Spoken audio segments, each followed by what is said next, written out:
Good morning. Welcome to the Senate on this Friday, the 25th. Always takes a little extra time. 8:30 is an early start, but let's get it underway. Let's go to work. Roll call, please. Roll call, Legislative Day number 10, Friday, February 25th. Anderson? Here. Baldwin? Here. Beitman? Here. Boner? Here. Bouchard? Here. Case? Cooper? Here. Driscoll? Excused. Driscoll? There he is. Driscoll? Here. Ellis? Here. French? French? Tim. Furphy? Furphy? Here. Grew? Here. Hicks? Here. Hutchings? Here. James? Here.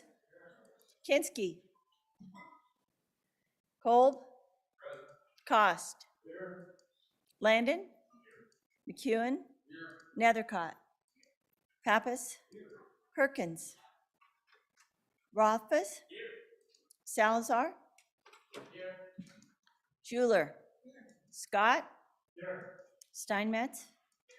Wasserberger? Here. Kinski? Excused, Mr. President? And Perkins, excused. President Dockstader, present. 28 present, 2 excused. Prayer by Reverend Gilbert, and we'll give him just a moment for privilege at the same time. You know, I asked the president for a moment of personal privilege. I wanted to affirm this young lady who sits here all the time. Reverend, let's wait just a moment and we'll round her up. Let's pray first. Where is she? Well, She's downstairs. Anyway, when I was pastor, Reverend? when I was pastor, I always counted it a privilege and a responsibility when there were young people sitting in front of me or singing in the choir behind me. Now, I knew it was the people with gray hair and no hair who were paying my salary.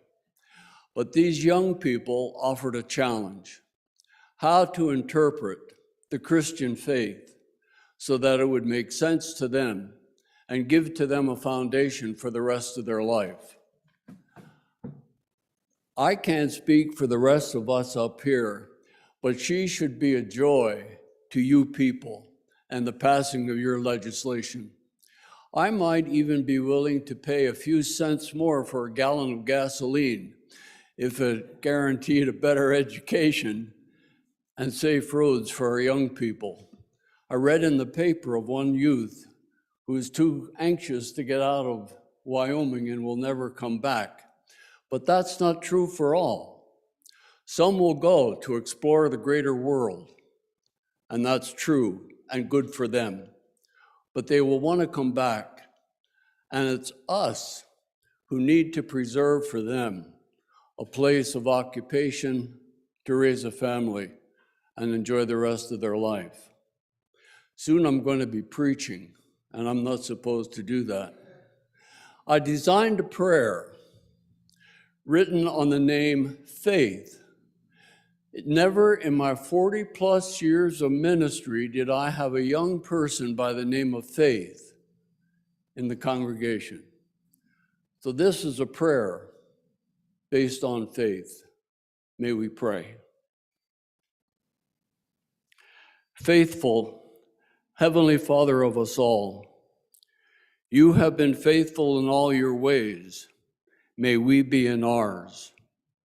May we affirm with the author of Lamentations, how the steadfast love of the Lord never ceases.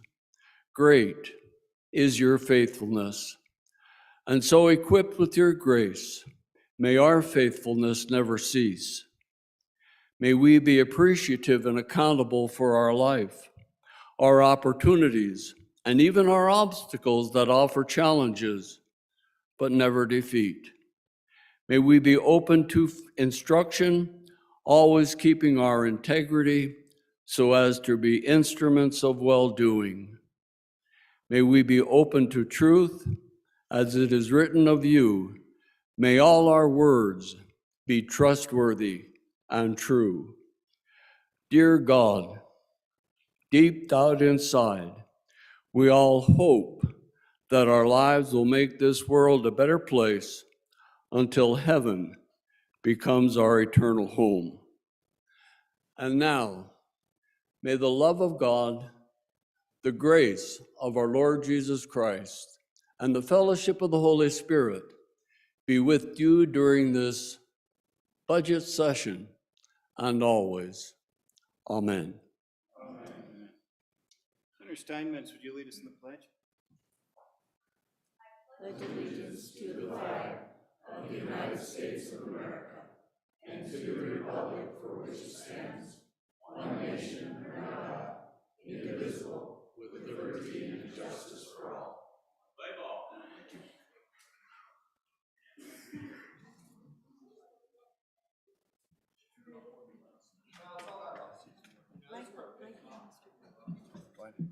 Oh, right there. And here comes. Okay. That's okay.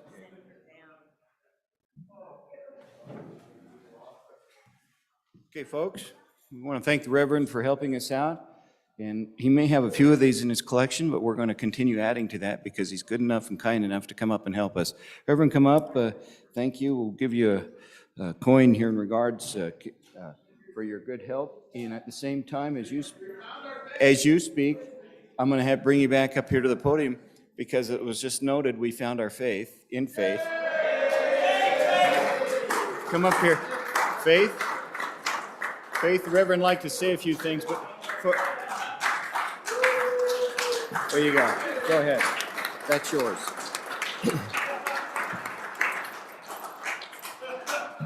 What I said was, it was so wonderful to be able to look up here and see a young, attractive young lady rather than us oldsters who are up here. You are a breath of fresh air.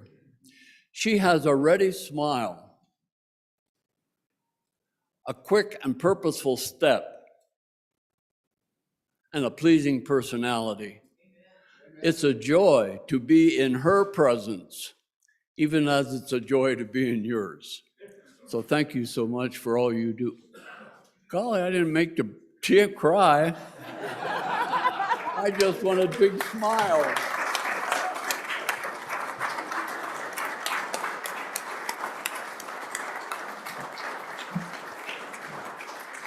So a little bit later today, we're going to honor Faith, as we're still waiting for some deliveries in regards to that. But Faith, you make us proud. Reverend, thank you for helping us. And we hope you'll come back and help us in the future, too. Thank you, sir. All right. Faith, you didn't expect to come back up from collating to that, did you? I can tell you she's loved at home as well. Reports from, no messages from the House. Nope, let's go to the reading of the journal. Will the reading clerk please read the Journal Committee report?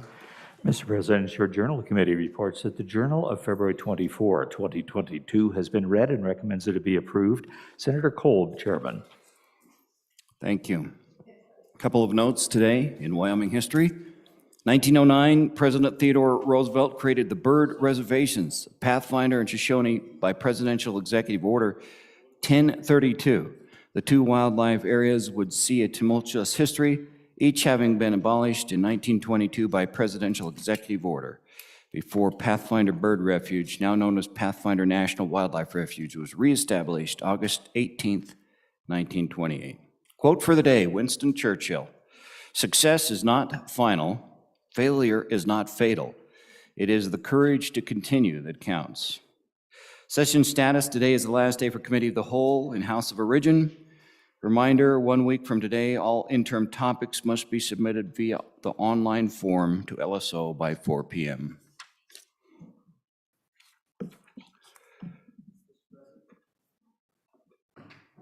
Senator Wasberger. Thank you, Mr. President. Would it be appropriate to do privilege of the floor? Sure. Thank you, Mr. President. In the North Gallery, we have some very prestigious people from my home community, Gillette, Wyoming, and I will introduce them to the body, but The very first one I'd like to introduce is our new Gillette Community College president, our only employee at the college.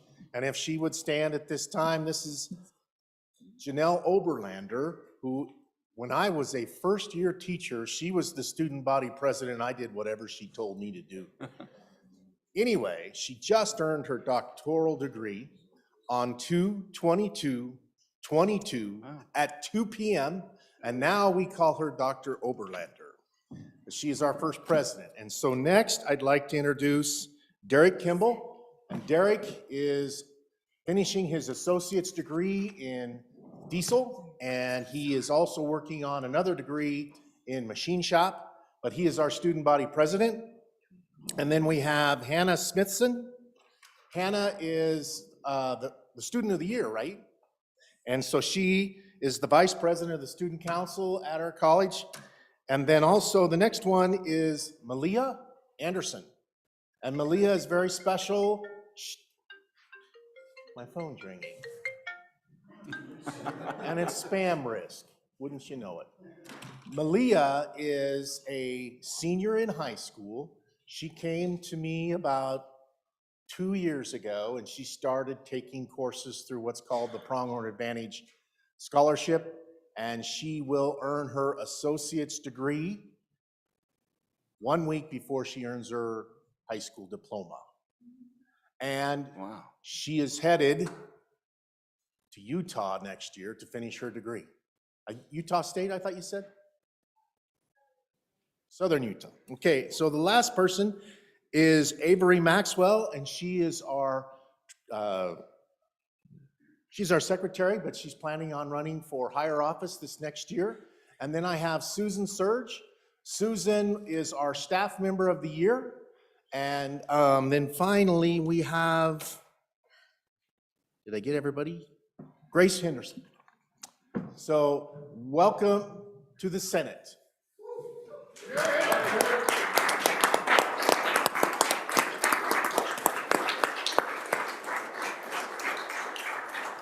And then, Mr. President, in the South Gallery, I have Let me just say, some good things are happening in Gillette, right? good things are happening in Gillette. Okay. Yeah, and so our college is moving forward. We're trying to essentially hire our 5 staff members that will lead us through accreditation. And accreditation is going to take us a couple years to get through, but once we are fully accredited, then we can become an independent community college. Very good. But in this gallery is our Wyoming Community College Commission Board of Trustees. So if they would rise, I can't see them, but if they would rise and be recognized by the Senate. Okay, welcome.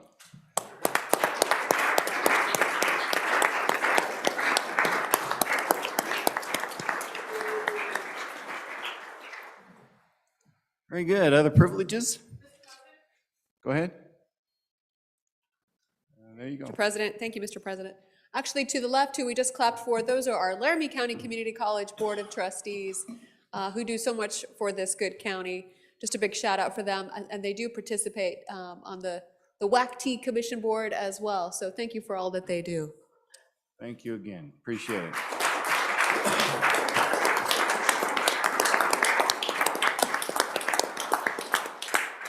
Senator Anderson, Mr. President, privilege of the floor, please. please do. Mr. President, good things are happening in Gillette and good things are happening in LaBarge. A major international company Yeah, how about that? Go ahead.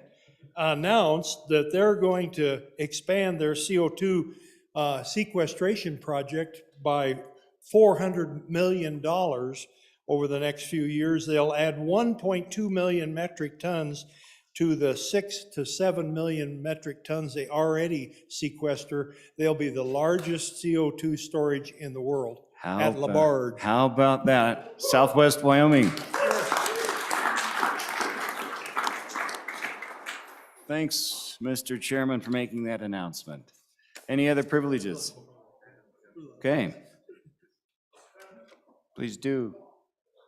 Go ahead. Thanks, Mr. President. May I have the privilege of the floor? Please do.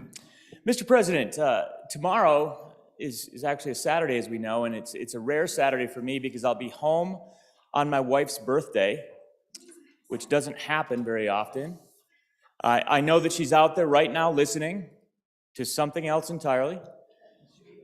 But for the How record, dare she not listen to you? happy birthday, Heather. Happy birthday to your wife. Anything else? Okay, let's go ahead. Appreciate that. Like it when there's good news like that. Up in Gillette and LaBarge, that's great. Love this state. Messages from the House. From the House of Representatives, February 24, 2022, message number 123.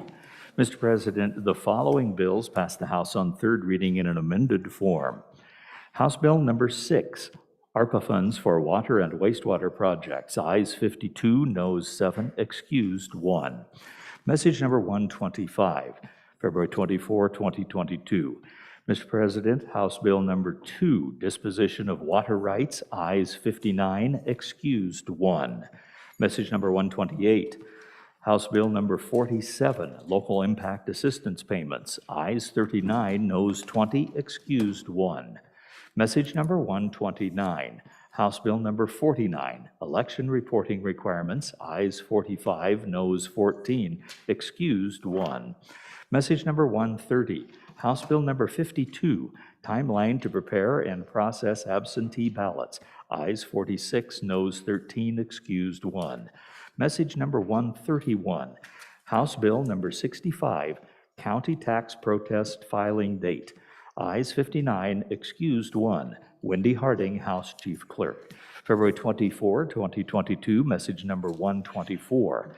Mr. President, the following bills passed the House on third reading. House Joint Resolution number 1, Supreme Court Justices and District Judges Retirement, ayes 54, noes 5, excused 1. Message number 126. House Bill number 16, Military Assistance Trust Fund Authorized Uses, ayes 39, noes 20, excused 1. Message number 127, House Bill number 17, Veterans Facilities Surrounded by Grazing, ayes 58, noes 1, excused 1.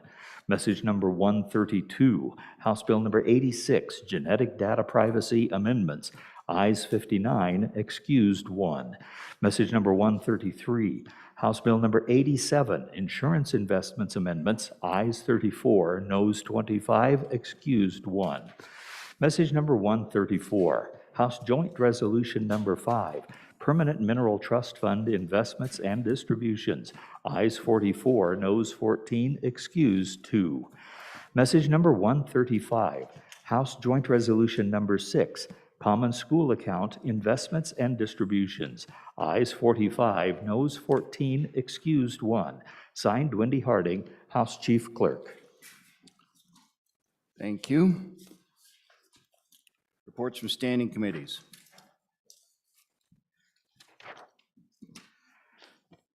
February 24, 2022, Mr. President, your committee number 5, Agriculture, State and Public Lands and Water Resources, to whom is referred Senate File 96, Collection of Election Ballots Prohibition, respectfully reports same back to the Senate with the recommendation that it do pass.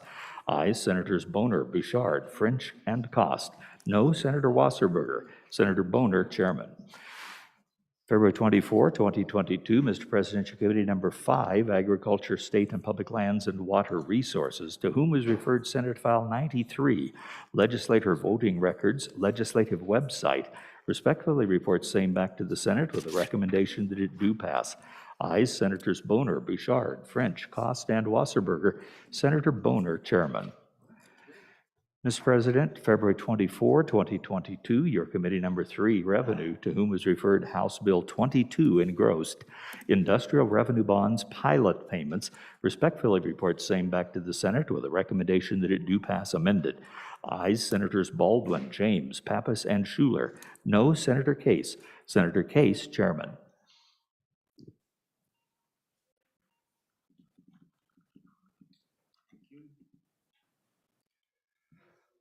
Bills on second reading.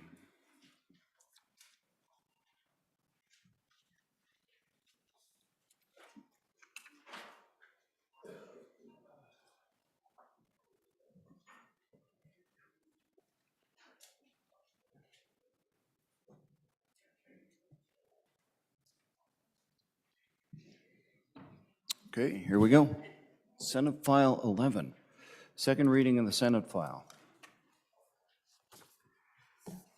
Senate File 11, display of state flag. Senate File 11, having been read 2 separate times, the question is, shall the bill be read a third time? Hearing no objection, it is so ordered. Senate File 41, second reading in the Senate file. Senate File 41, expanding Next Generation 911. Senate File 41, having been read 2 separate times, the question is, shall the bill be read a third time? Hearing no objection, it is so ordered. Senate File 50, second reading of the Senate file. Senate File 50, government waste, fraud, abuse, and whistleblower protection. Senate File 50, having been read 2 separate times, the question is, shall the bill be read a third time? Hearing no objection, it is so ordered. Senate File 55, second reading of the Senate file.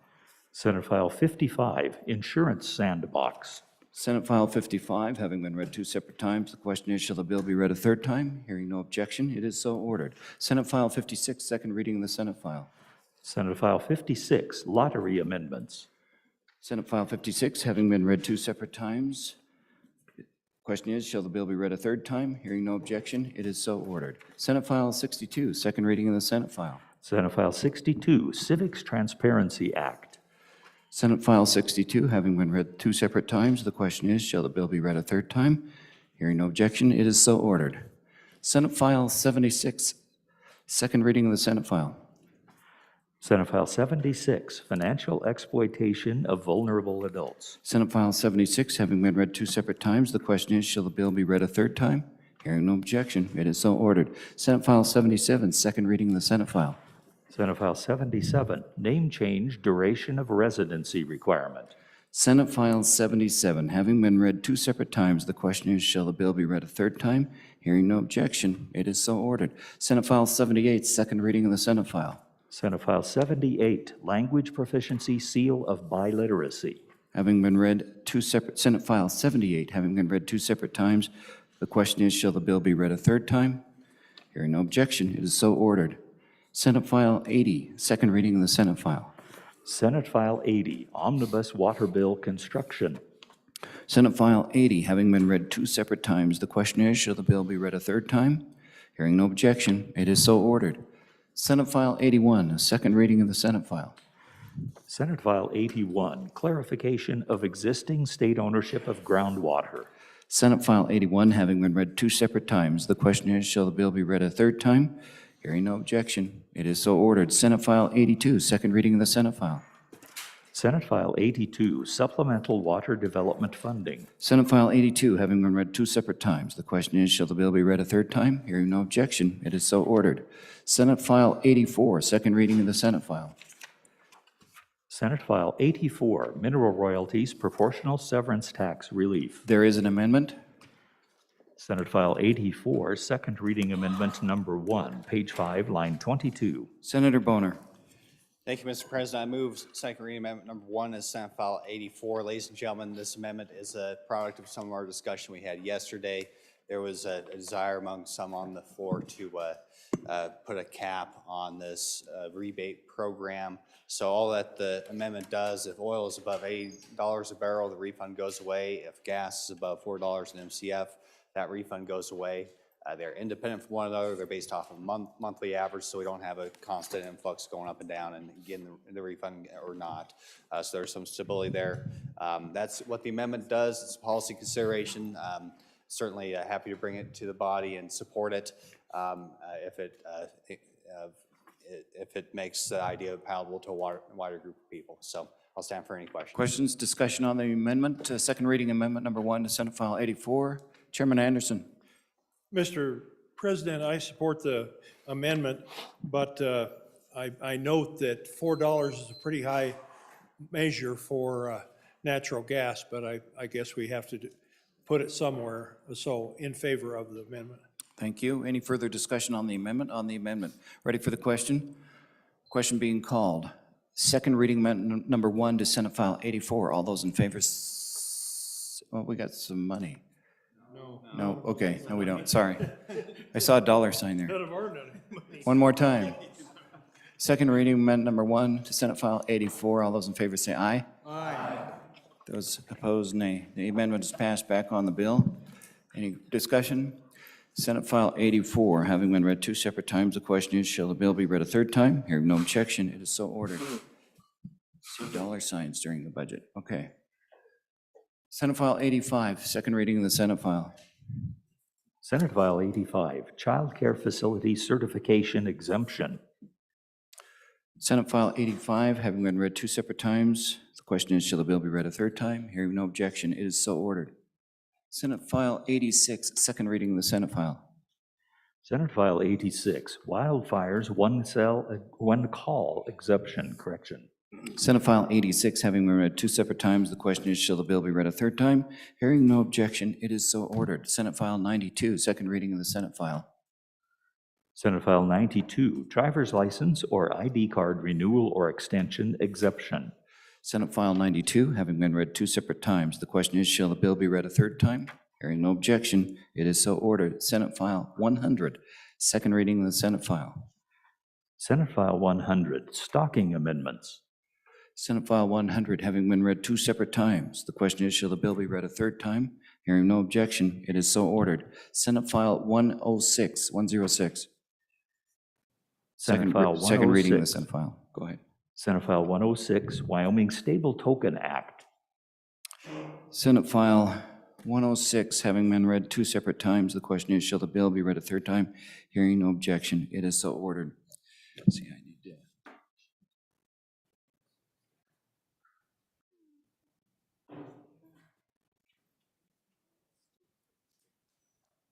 Senator Case, could I have you help me and lay this back as Senate Joint Resolution 2? Do that from the floor. Lay it back till next week. We're still working on it. Mr. President, I'd like to request that Senate Joint Resolution 2 be laid back for one day. Yeah, Monday. Yeah, thank you. You bet. Okay, let me read it into Senate Joint Resolution number 2. Let's have it be read in. Second reading. Senate Joint Resolution 2, Senior Citizen Property Tax Relief Constitutional Amendment. Again, thank you for your help, Senator Case. Request that Senate Joint Resolution 2, Senior Citizens Property Tax, be laid back for one day. Thank you. Absent objection, Senate Joint Resolution 2 will be laid back one day. Thank you for your help. A little more work on that one. Thank you. That concludes second readings.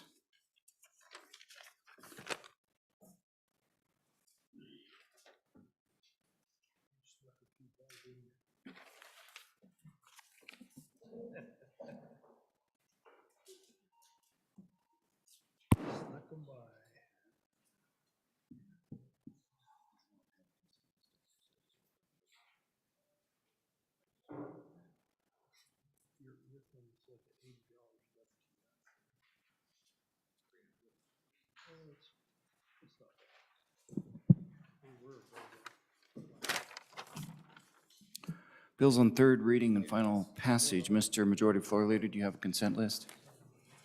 Mr. President, we do have a consent list. I move third reading consent list, which is as follows. Senate File 0001, General Government Appropriations. Senate File... Hold up. Oh. Chief Clerk doesn't agree with you.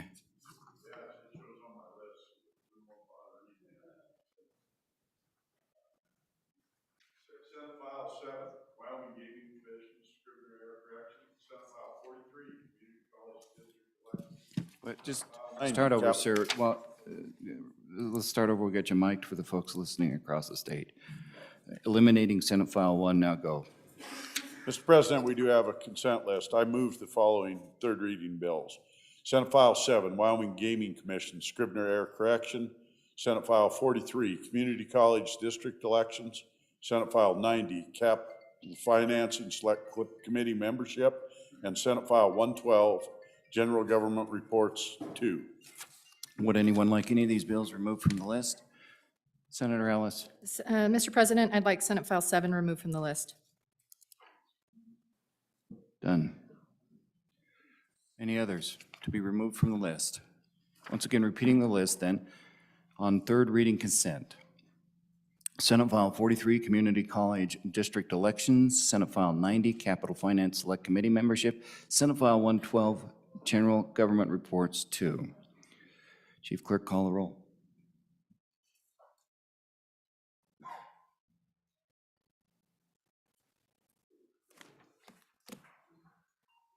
On the consent list, Anderson. Baldwin. Beitman. Boner. Bouchard. Case. Cooper. Driscoll. Ellis. Aye. French. Murphy.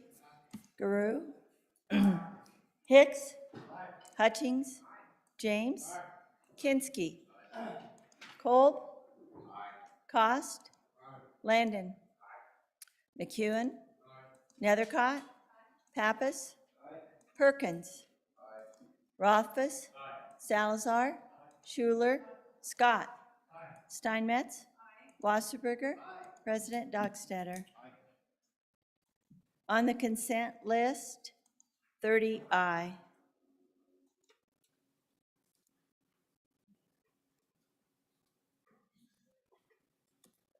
Senate File 43, are there any changes? Closing vote. Closing. Vote closed. Senate File 43, 30 aye. Senate File 90, are there any changes? Ellis, aye to no. Scott, no. Closing vote. Closing. Vote closed. Senate File 90, 28 aye, 2 no.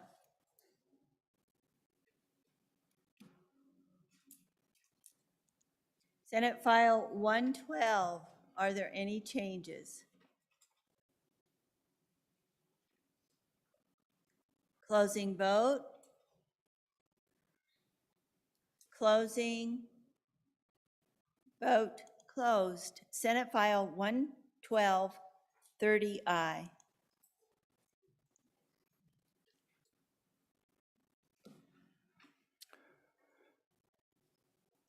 By your vote, Senate File 43, Senate File 90, and Senate File 112 have passed the Senate.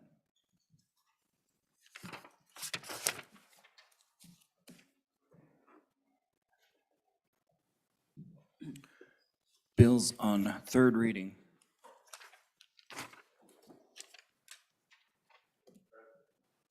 Senator Landon, Mr. President, may I have quick privilege of the floor, please? please do. We have some other visitors from our community college system, in particular some friends of mine. The president of Casper College's Board of Trustees is up there, Steve Degenfelder. Right in front of him is Kathy Dolan. She also serves on our board. I do not see Susan Miller, but I think there she is, she's right there. Those three serve on the Casper College District Board of Trustees.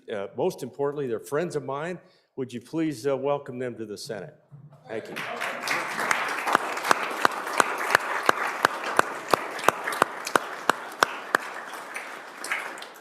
Welcome, Casper College. Okay, bills on third readings. Senate File 7, third reading of the Senate file. Senate File 7, Wyoming Gaming Commission Scrivener Error Correction, sponsored by the Travel Committee, an act relating to the Wyoming Gaming Commission. Senator Ellis. Thank you, Mr. President. I've really toiled with this bill, colleagues, on whether or not to support it. As you know, this was something we took up during the special session, and this corrects an error. There's no doubt about that.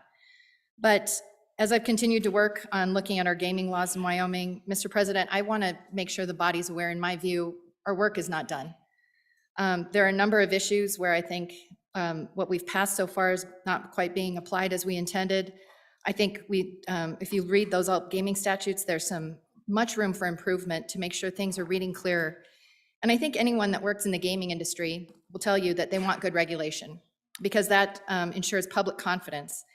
And so I just want to say, Mr. President, you know, if we were to not pass this along, I have thought about what that would mean. Would that maybe get the attention of folks who need to be engaged, who need to be coming to the table? If we were to vote no, to maybe finally take a look at how we need to keep working on this. But at the end of the day, Mr. President, I would urge your aye vote. This would correct a mistake where we have your law enforcement representative and a tribal representative from the reservation who has a great deal of gaming experience. It would restore their voting right. And so in weighing the pros and cons of whether or not to vote aye or no on this bill, I do think it's important that we have those voices at the table with a voting right on the commission. But I just want to express to the body, if there's one issue that keeps me awake at night, it's this. It's making sure that our public has confidence in the work of our gaming industry and the Gaming Commission. I've uncovered some unfortunate examples of what I believe to be clear conflicts of interest on the commission, which I don't know when we'll get to addressing. But Mr. President, I just wanted to make my concerns known to the body. I'd urge you to aye vote. I'd urge your aye vote on this bill, but with the caveat in knowing that I still think we have a lot of work to do to get this commission where it needs to be. Thank you, Mr. President. Thank you, Senator. This is on Senate File 7. Further discussion? Further discussion. Senate File 7, having been read 3 separate times, the question is, shall the bill pass? Chief Clerk, call the roll. Third reading roll call, Senate File 7. Anderson? Aye. Baldwin? Aye. Beitman? Aye. Boner? Aye. Bouchard? Aye. Case? Aye. Cooper? Aye. Driscoll? Aye. Ellis? Aye. French? No. Furphy? Aye. Guru? Aye. Hicks?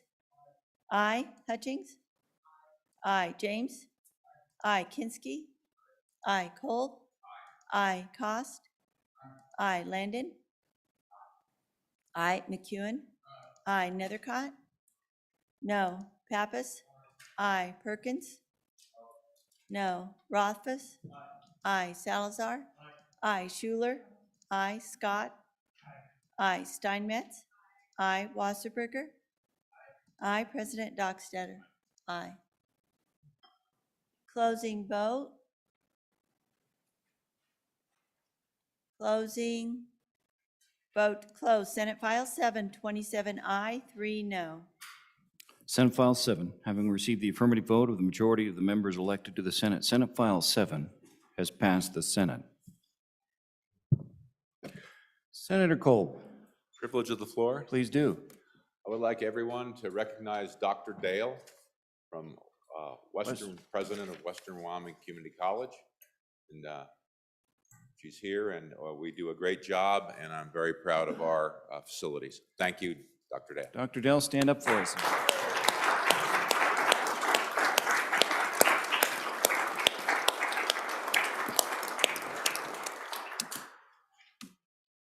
Thank you, Western.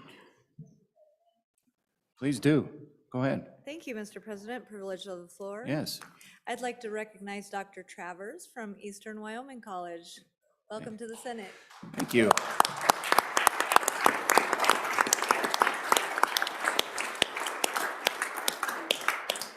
Dr. Travers, welcome to the Senate. Thank you for joining us. Well, we can take care of that right now, and then we're coming back to Senator Salazar. What's going on in the corner there? Well, come join us. Come on, come on. We'll go with you. We're with go you. All right, go ahead. Here we go. Well, Mr. President, What we are really excited to leading request up to privilege here? of the floor. Yeah, I know, but what are we leading up to here? Well, we are leading up to the greatest community college of all, and who has facilities in Senator Salazar's district, Senator Case's district, and my good friend Senator Guru's district, and is headed up by fabulous leadership, Brad Tyndall, who's up in the gallery right now. Please welcome. Brad Tyndall. Yay!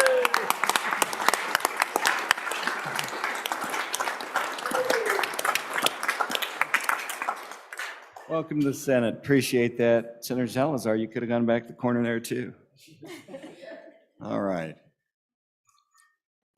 For the privileges, we're going to continue with thirds. Senate File 36, third reading in the Senate file. Whoa, sorry. Sorry, Senator Cost. One more privilege of the floor. You're on. There we go. Thank you. We've had great community colleges, but I'm very proud of ours. And our interim president, Lisa Watkins, is here. We'd love to have her stand up and be recognized. Thank you.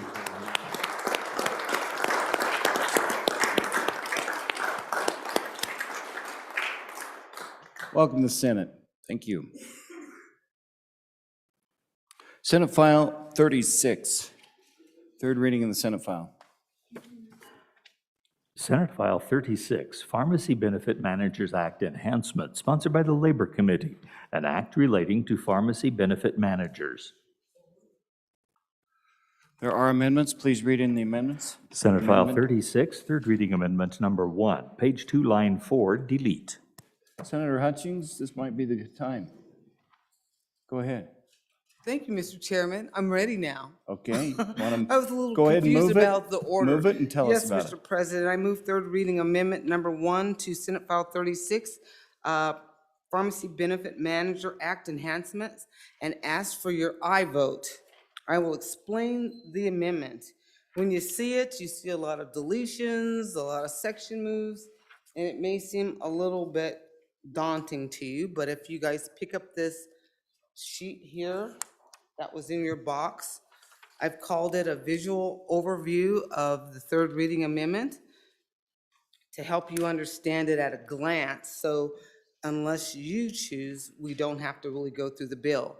There is no change to the bill with this amendment.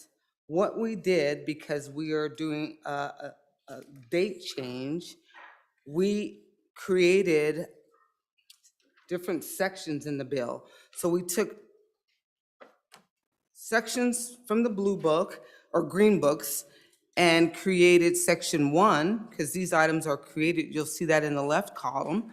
We created section 3, amendments, and section 5 is the repealers, and section 6 and 7 are the rules for the insurance commissioner on the bill. And we put them in one, not one section, just one portion of the bill. And section 8 says that these sections will go into effect 1 July 22. Then if you look to the right, you see the sections of concern where the assumptions on the bill have made some of you a little leery about it. So we've created sections 2 and 4, where you'll see created sections 2652-107, amended section 2622-503, C, in section 4, those will go in effect July 1st, 2023. So, Mr. Chairman, that pretty much explains the amendment. If anybody has any questions? Questions on the amendment? This is third reading amendment number 1 to Senate File 36. Do we have any questions, discussion? Let's go over to Senator Rothfuss.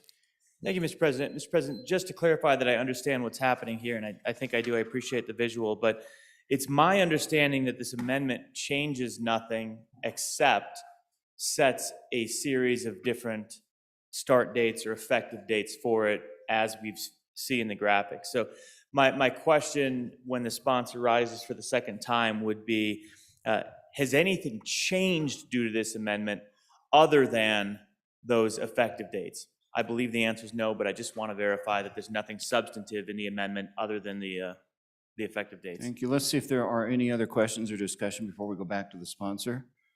Seeing none, let's go back to Senator Hutchings. Sorry, Senator Hutchings. Senator Scott. Mr. President, I'm looking in the amendment lines on the second page, lines 18 and 19, where sections 2 and 4 effective July 1, 2023.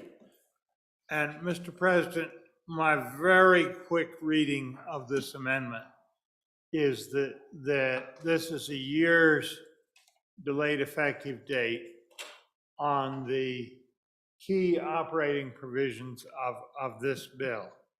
So that I'm assuming that there's a reason that section 1 is left out of that, so that would go into effect earlier. If that's what's going on, Mr. President, then this bill becomes, I think, a much safer bill to pass. Because I can tell you these pharmacy benefit and the pharmacy pricing in our healthcare system is ungodly complex, Mr. President. It is difficult to understand, and this will give us time to review what's actually being done here, have the committee involved take a careful look in the interim where people are having to respond to what the bill is actually doing. And I think we'll get a better response out of the industry to have a more perfect understanding of what we're really doing, Mr. President. So if that's really, and my question really is, what, am I right in thinking that that's the effect of that amendment, to give us a delayed effective date on the key provisions of the bill? And I want to say, if that is true, I think it becomes a much safer bill to pass. Thank you. Senator Perkins. Thank you. Mr. Chairman, in favor of the amendment, I worked with the good bill sponsor last night just to make sure what we were doing here. And so there are certain provisions that don't deal with any of the reimbursement, those types of things, and she's already explained this. So some of those provisions about some of the appeals and those things go through, and those be effective here July 1st. Everything else that raises the money, that causes the concern about expanding this, and you've heard from your cities and your towns and the state about what this will do to those provisions are all effectively delayed a year. So this amendment really went back up and we sat with staff and confirmed this. And so this just reorganizes, doesn't change anything in the bill. It just reorganizes it to allow some of those provisions that don't cost the money, to have some appeals and some of those things. Those go ahead and those will become effective. All the ones that cost the money are delayed until 2023 for just what we talked about on committee of the whole. They'll give us some time to open the books and discover this and try and figure out what's going on.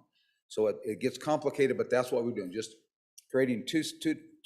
So you have the new languages in section 1, and that goes with section 3, and that's got the quick effective date, then 2 and 4, and the repeaters in the effective for those, and then 2 and 4, and those go with the extended effective date. So we sat down with staff, double checked this with staff.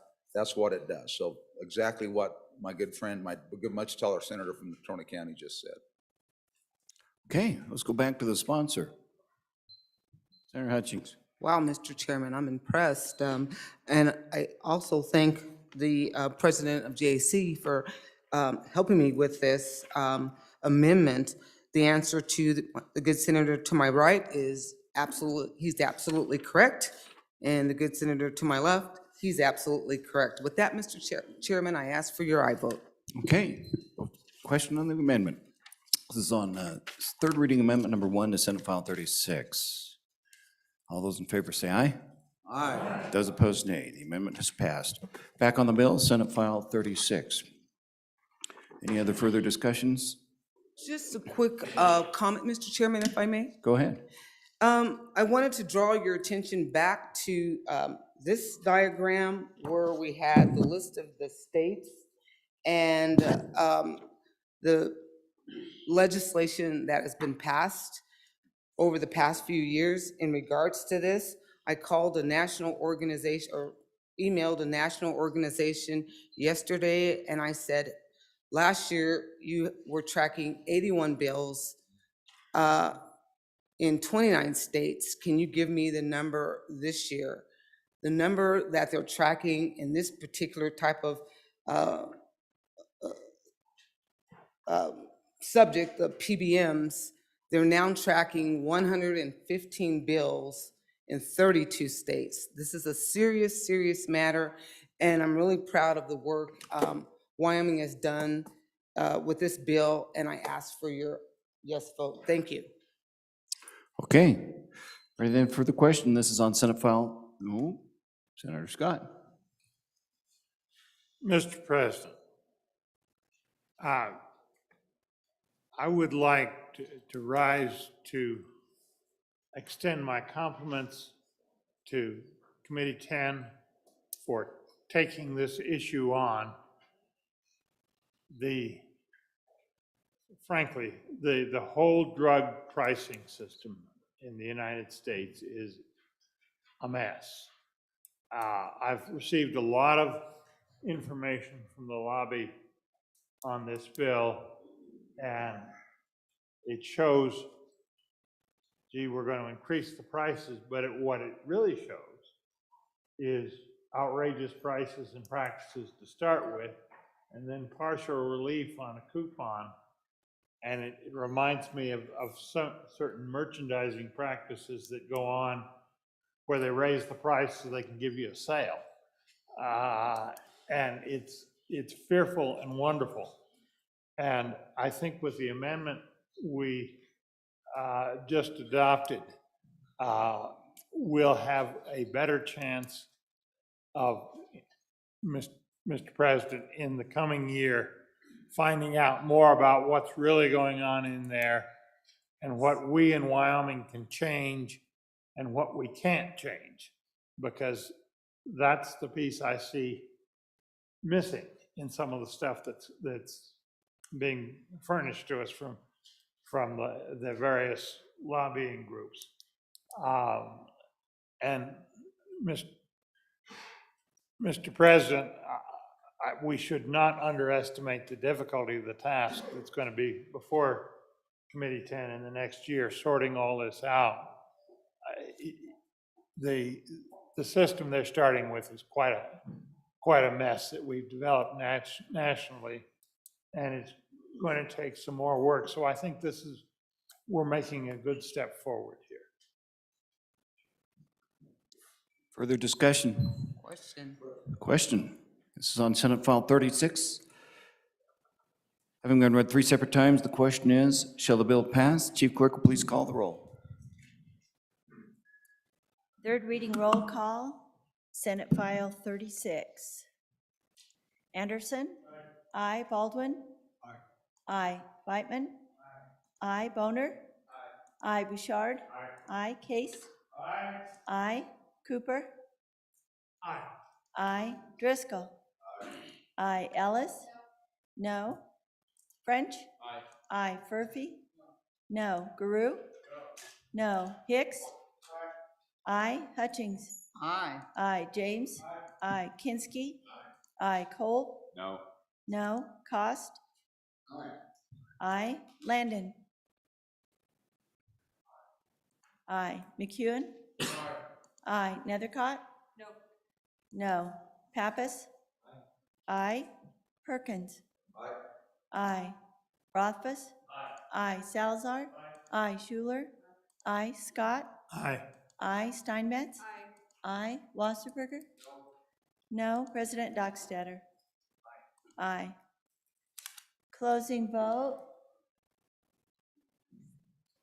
Closing. Vote closed. Senate File 36, 24 aye, 6 no. Senate File 36, having received the affirmative vote of the majority of the members elected to the Senate, Senate File 36 has passed the Senate. Observation there, it was compliments to Committee 10 from someone who chaired Committee 10 for a couple of decades, I think. Mr. Chairman, Please do. Go ahead. I'd like privilege of the floor. Go ahead. First of all, I'd like to thank everybody for their I vote. It really means a lot to me. And I want to recognize one of the pharmacists up there and a sales manager who've worked with me, I mean, like all summer, just so many hours that my head just was bursting with all the information they gave me. So Melinda, Carol, and John Kidner, thank you guys so much. Welcome to the Senate.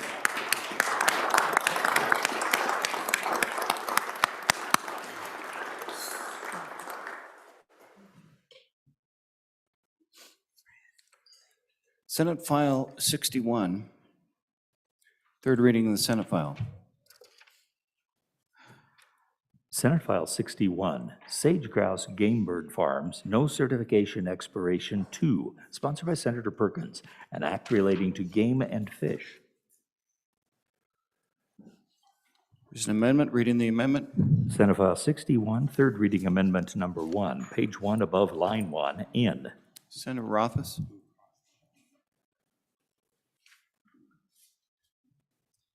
Thank you, Mr. President. Mr. President, I move third reading amendment number 1 to Senate File 61 and ask the body's favorable consideration. Mr. President, as we contemplate Senate File 61, we had a debate a number of years ago as to whether to start this program. And at that time, I was against the concept of starting the program. I wasn't convinced that it would be worthwhile. I was concerned about some of the science and some of the way that it was going to proceed. But that time is in the past. We ended up passing it and supporting the program. So here we are thinking about, well, what's the path forward? So we have a program in place. They have made progress based on my understanding. They have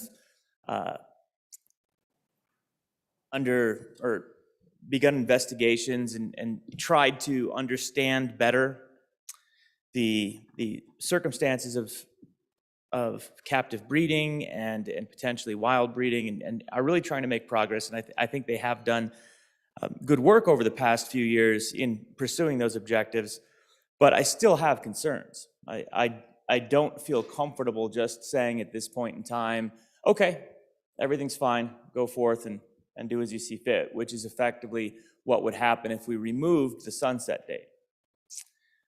Things could go on and this legislature would not then have the opportunity necessarily to reconsider the progress that was continuing or ongoing and wouldn't have the opportunity to reevaluate. So, Mr. President, this simply changes it from a removal of the sunset date in its entirety to an extension of the sunset date by 10 more years. That will require that a future legislature has the opportunity to look at this program once again and make the same decision that we're making today, which I think is in order. We know that there are folks that are opposed to this program, are concerned about the science. We know that there are proponents of this program and supporters of what it might do to help industry. I think both sides have legitimate interests, legitimate concerns, and this proposal of extending the sunset provides for that opportunity to continue the conversation. So I would ask the body to support third reading amendment number 1 to Senate File 61, extend the sunset by another 10 years and ensure that we remain engaged in this discussion in the years ahead, Mr. President. Thank you. Questions on the amendment? Senator Hicks, again, for those listening, third reading amendment number 1 to Senate File 61. Go ahead, Senator. Yeah, Mr. Chairman, on and against the amendment, I think this is an unnecessary inclusion.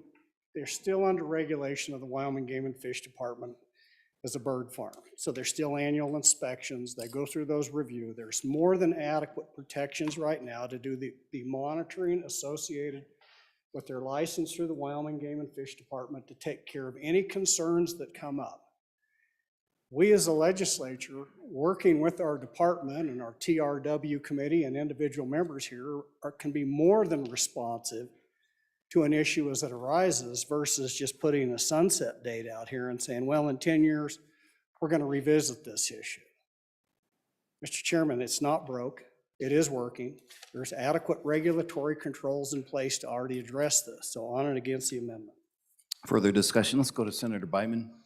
Thank you, Mr. President. On and against the amendment. A lot of times on third reading, you see amendments come in like this that substantially change the intent of the bill. I know it's part of the process. Yesterday, I had to make that decision if I wanted to do a third reading amendment on a bill similar to one I supported, but it would have substantially changed my colleague's bill, and I figured I'd just hold off because I just didn't have the votes. And sometimes you just got to vote no instead of trying to gut a bill and throw a grenade on third reading. If you don't like it, it's just the way it is, and I don't support that that policy. So on and against this third read amendment and vote no. Thanks. Further discussion, Senator Cost. Thank you, Mr. Chairman. I also am on and against the amendment. The Game and Fish has the ability to shut it down at any time if it's not going right. So like the good senator from down south was talking about, it is very strictly monitored. And we need to allow them to continue.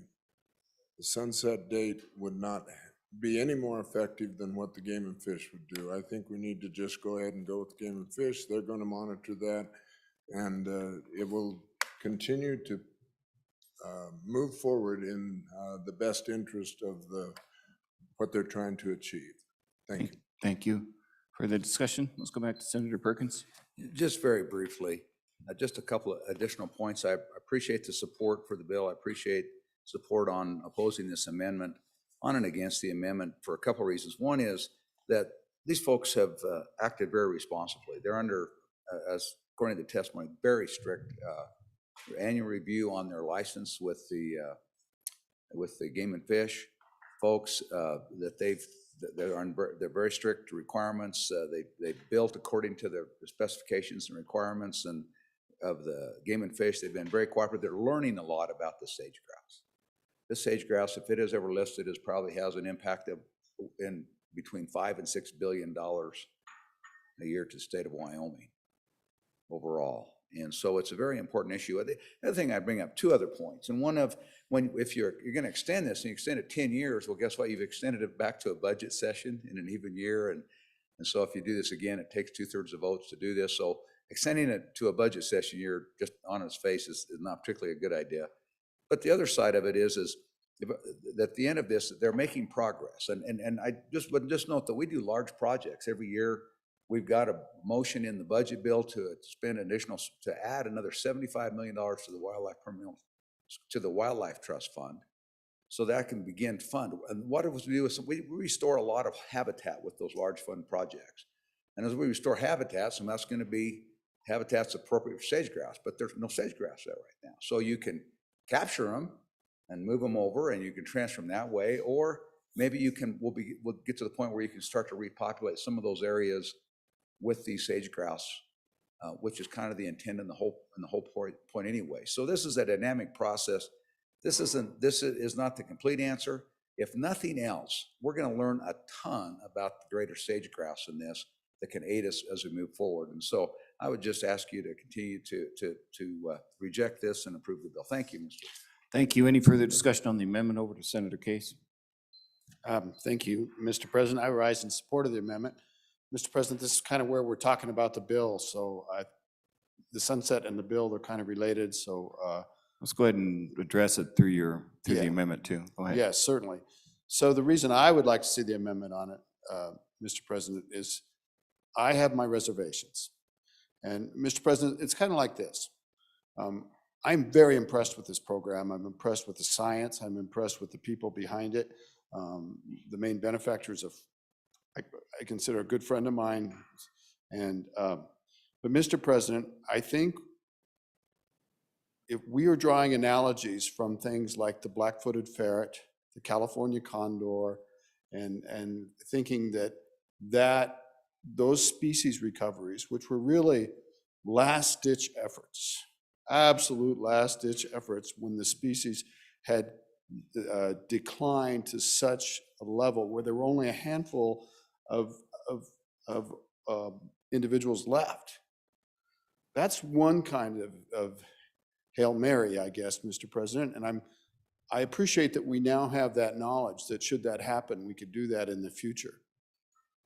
But there's lots of sage grouse out there. There's plenty of genetic diversity.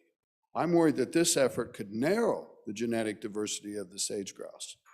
The real problem with the sage grouse is about habitat, Mr. President. It's habitat, habitat, habitat, and pressures on that habitat from large-scale wind development, from oil and gas, which we all need, I support, but it's about the habitat. So somehow to think that we can take and allow the habitat decline because we've got this tool in our back pocket that we can repopulate, that's missing the point. This is a sentinel species of that habitat. There are lots of other species that are involved in how that works together. And Mr. President, we need to work on the habitat piece. We need better regulation on wind farm development, solar farm development. We need to really focus on habitat and preserve habitat, Mr. President. This program has the opportunity to backfire by giving us a false sense of security that we shouldn't be doing those things right now. That's why I support the sunset. I wish it was actually a little bit shorter. I'm grateful for the science, Mr. President, but this is not the panacea that we're trying to make. And I appreciate the chance to make these remarks. Thank you, sir. Thank you, Senator. Let's go to Senator Scott and then back to the floor leader.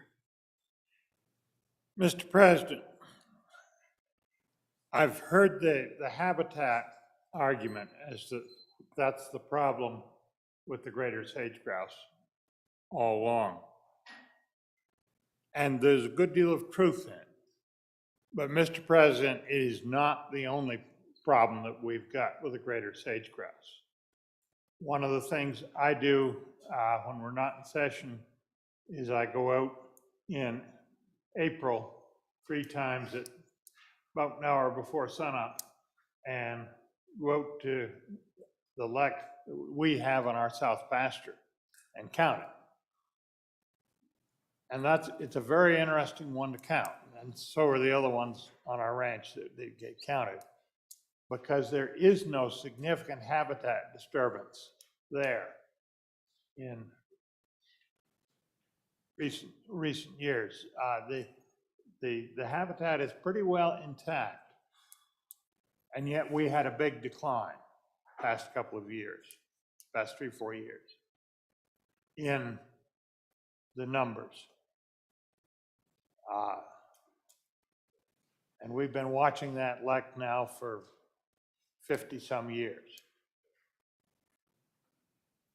And what's going on, we think, locally, is not a habitat disturbance, but the West Nile virus that was introduced and that the sage grouse is susceptible to. So we are running the risk, Mr. President, of seeing some of our good sage grouse habitats threatened by, it's a virus that migrated from, I guess, from the West Nile, start with, but is not native to this area. The sage grouse is not adapted to it. And where you have birds that are captive, steps can be taken to protect them and get you a population that can be introduced to areas where they've been taken out by disease, where there is good habitat. So I think that makes this breeding program extra important, and it gives us the time, because there's complications with breeding, getting a captive breeding with a species that relies on leks. And this gives us the time where we've still got good populations to solve those problems. So against the amendment and for the bill.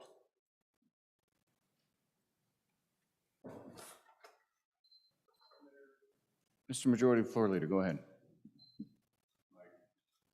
Thank you, Mr. President. It's kind of interesting on the amendment. I don't see habitat anywhere in the amendment or the bill. The whole point of this is a captive breeding program, and do we sunset it or not? It's not about habitat, it's about a captive breeding program. And I'm one of the ones that anytime you've got something you're trying to preserve it, you use every tool in the box, and that means you keep birds alive. It ties into every other end of it, and we're gonna all do that. But I think we need to focus on what this does, and it's actually succeeding at what we wanted it to do. And I'll represent to you one of the real problems they have is viability. And if you really want to study it on a close basis, do what these guys are doing. They're going to understand more about the birds and what it takes from the time that breeding starts until that egg is hatched and getting a bird than we've ever had before. Because when you go check those leks, you go out and move, you're actually impacting the birds. So when we go, these guys are raising them, and they're finding out exactly how they go. And I get it, they're a captive bird and they're not exactly the same. But they play a key piece in all of the pieces together. And I encourage you to really pay attention. We always say, let's stay on the amendment. There's no mention of habitat anywhere. And all of a sudden I watch the whole argument go to habitat instead of let's focus on the amendment. I urge you to defeat it. This is on the amendment. Question on the amendment. This is, oh, sorry, didn't see you. Go ahead. Right. Thank you, Mr. President. On for the amendment, and I understand that there's a lot of support for this program. It's certainly not the intent of the amendment. And honestly, the idea that this amendment is somehow insidious and that I'm trying to sabotage or gut the bill, also not accurate. I had a good conversation with the sponsor several nights ago. I'm going to guess that he wasn't particularly surprised by this amendment that I mailed him last night, because the conversation was based on what it would take to get me to vote for this bill. That's how we work legislation, trying to get compromise and trying to support things. With this amendment, I vote aye on the bill. Without this amendment, I'm not comfortable with it, which is fine. I sense that there is comfort in the chamber, so I don't think that's going to change the outcome. But again, this is not intended to gut. A 10-year sunset is not gutting a program. A 10-year sunset is, hey, let's let a future legislature take a look at this and ensure that they have that opportunity to do so. I do regret now that I didn't pick an odd number. So good critique on that. That would have been handy. Whether it's 9 or 11. I don't have a way to change that now, Mr. President. So it's going to have to be 10.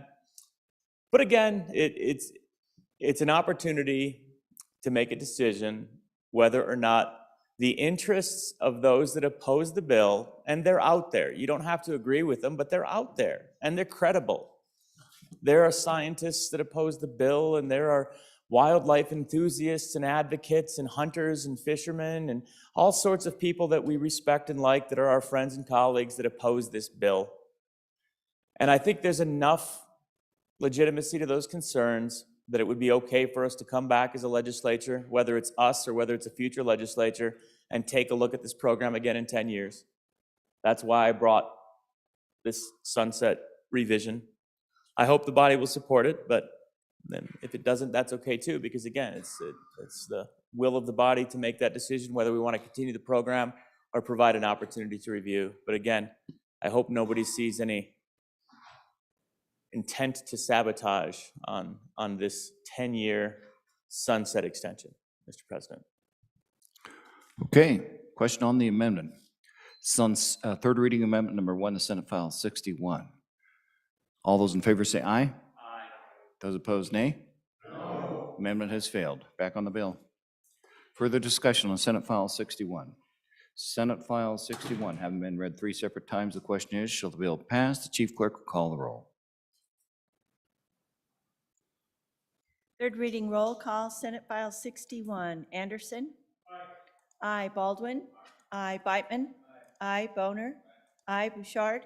Aye. Case? No. Cooper? Aye. Driscoll? Aye. Ellis? No. Ellis? Aye. French? Aye. Furphy? Aye. Guru? No. Hicks? Aye. Hutchings? Aye. James? Aye. Kinski? Aye. Kolb? Aye. Cost? Aye. Landon? Aye. McEwen? Aye. Nethercott? Aye. Pappas? Aye. Perkins? Aye. Rothfuss? No. Salazar? No. Schuler? Aye. Scott? Aye. Steinmetz? Aye. Wasserberger? Aye. President Dockstader? Aye. Closing vote. Closing. Vote closed. Senate File 61, 26 aye, 4 no. Senate File 61, having received the affirmative vote of the majority of the members elected to the Senate, Senate File 61 has passed the Senate. Senate File 97, third reading of the Senate File. Please read it in. Senate File 97, change in party affiliation, sponsored by Senator Beitman, an act relating to elections. There are amendments. Read in the first amendment. Senate File 97, third reading amendment number 1, page 2, line 3, after. Senator Rothfuss. Mr. President, I move third reading amendment number 1 to Senate File 97. Ask for the body's favorable consideration. Mr. President, I understand that there is an interest by one political party in the state to change the way that things are done for their political party, and that this legislation, Senate File 97, addresses that by limiting what is referred to as crossover voting, but basically it's the registration for a different political party during a sensitive period of time.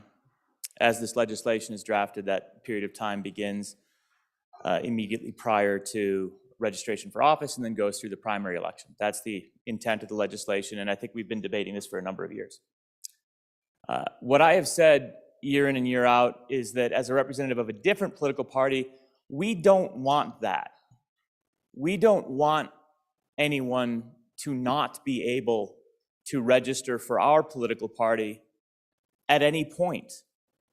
In fact, I would encourage everyone to register for my political party right now or later or during this sensitive period. Whenever you feel like it, that's going to be fine. The sensitivity here, though, gets at the First Amendment right to assemble, the right to express. As a political party is effectively a club. We tend to think of it as a political organization that is somehow interlinked with government and expressly called out perhaps in our Constitution or our legislation, which it often is. But in reality, it's a club. It's who you choose to associate with. Free association is essential to our democracy. But clubs do have a right, in many circumstances, to choose who's allowed in the club and who isn't, as long as you're not specifically discriminating. And, Mr. President, my club chooses to be an open club. Not all clubs have to. That's okay. If you want to have standards or requirements or sign agreements, whatever the case may be, that's going to be fine. But, Mr. President, my club doesn't want that. This amendment simply says that if you're going to accept this limitation in statute that would provide, or exclude, I should say, the opportunity to change your party during this sensitive period of time, that a political party can opt out. That it doesn't have to. It can. So the political party that's interested in providing that exclusion can continue to have that exclusion. But if a political party doesn't want to exclude, you'll see in the second half of the amendment the clarifying statement that a political party may opt out of the limitation on changes of party affiliation as specified in this subsection, etc.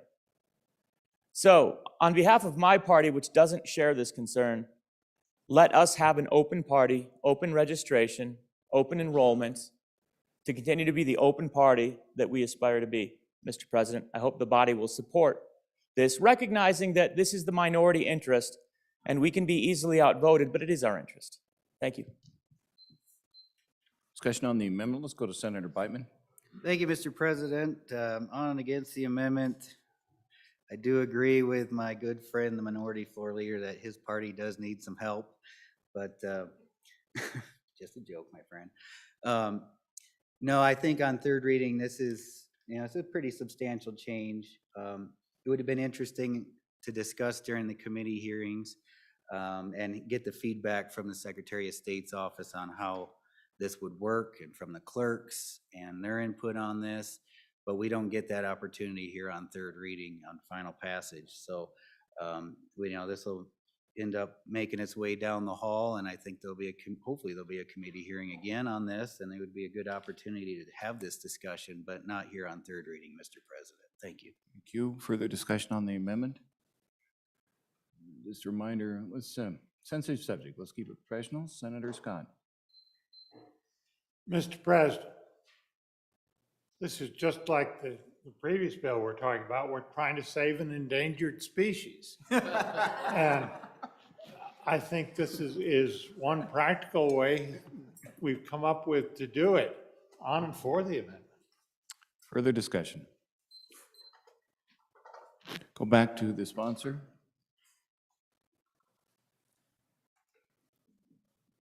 Thank you, Mr. President.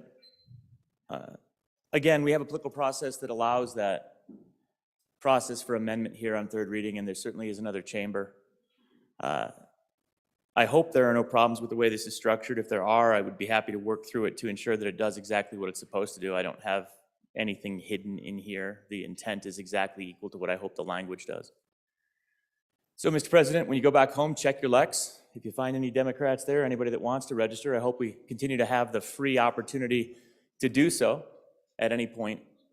regardless of what time of year or any sensitive period of time. And I hope you'll join me in supporting this amendment and affording the opportunity for parties to make decisions that are relevant to the parties in who assembles and how they assemble, as is appropriate in accordance with the Constitution. Thank you.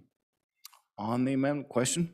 Question being called. This is third reading amendment number 1 to Senate File 97. All those in favor say aye. Aye. Those opposed, nay. No. Failed. Division being called. All those in favor say aye. Or stand.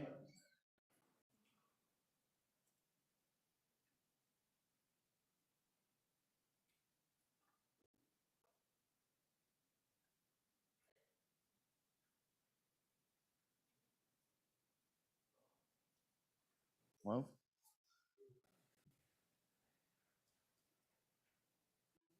Yeah. Still, all those against stand, please. Sorry.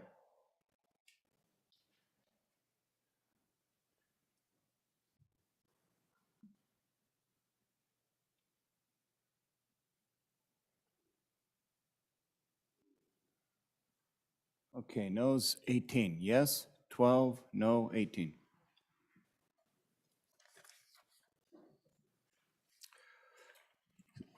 Read in the Second Amendment. This is second reading amendment. Senate File 97, third reading amendment number 2, page 3, line 3, after.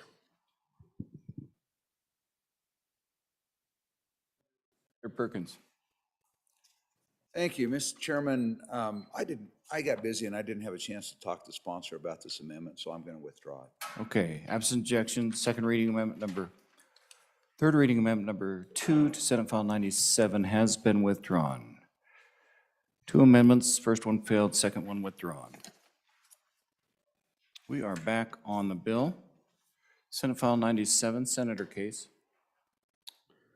Mr. President, I think this bill is about a captive breeding program for the majority party. I really think the majority party's future lies in being a party of ideas, things that win, things that make sense, things that we probably used to stand for, like freedom, like limited government, like personal responsibility. Now, the way this bill is put together, Mr. President, folks will have to decide whether they're going to be in the pen, the limited size tent, on or before the first day of the filing period for candidates. And you should be able to decide if you want to be in the tent or not based on some kind of written thing called a party platform. But Mr. President, party platforms are complicated documents. They cover a bunch of different issues. You can support virtually everything in a party platform, but there may be 1 or 2 exceptions. Maybe it relates to how you view the tent, Mr. President. Those 1 or 2 exceptions might be extremely important to you. You might be a single issue voter, Mr. President. I know that you're not. But we have lots of people that are single issue voters. And so it's kind of important to you to know where that single issue is, even though it's one of 100 things listed in a party platform. How are you going to work that, Mr. President? Because you don't know what the candidates feel about that single issue, because everybody bends the rules a little bit. There are no perfect members of any political party. So you're looking to say, you know, I like so-and-so because they stand for these principles that's in my party, and I really stand with them. I don't agree with them on this thing, but that's not that important to me. I agree with them on here. The other thing happens all the time. They are pro or anti this, and because of that, I can't possibly ever vote for them. So you've got the interplay, Mr. President, of the platform of the party and what the candidates stand for. You cannot make an informed choice without knowing both things. You have to know those candidates. And I'll tell you, there's a lot of rhetoric leading up to the filing period, but until they file, you don't even know they're a candidate. And so you do not have the ability to choose. That's wrong, Mr. President. That's just flat out wrong. The other thing is wrong is that I can disassociate myself with any club that I want to belong to. I may decide that their restrictions on the size of the tent are just too confining, and so I want to get out. I don't believe that you can stop me from leaving a club. And I think we're just susceptible to a court challenge on this. Once I leave the club, I become an unaffiliated voter. And we're back to the Wyoming two-step, because you can't stop an unaffiliated voter from registering in the subsequent time. You cannot. If I move into Wyoming and I want to register at the polls, I'm going to be able to do that. If I want an unaffiliated voter who's lived in Wyoming can do that. Someone that leaves their political party by unaffiliation, the courts will support them being able to register at the polls. Let's get back to being the party of ideas that win. Because this is not about a majority of Wyoming voters. This is definitely not. This is about a minority of the majority party trying to impose something that is counter to what has worked in Wyoming, the most majority party, reddest of the red state in the Union for as long as we've been a state. And we haven't always been the majority party, and I'll tell you what will happen, Mr. President. And I warned it last time this bill was up.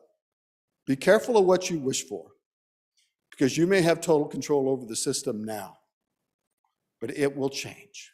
It inevitably changes. I'm wearing my dad's tie today, Democratic County Chairman. He was a pallbearer for Lester Hunt.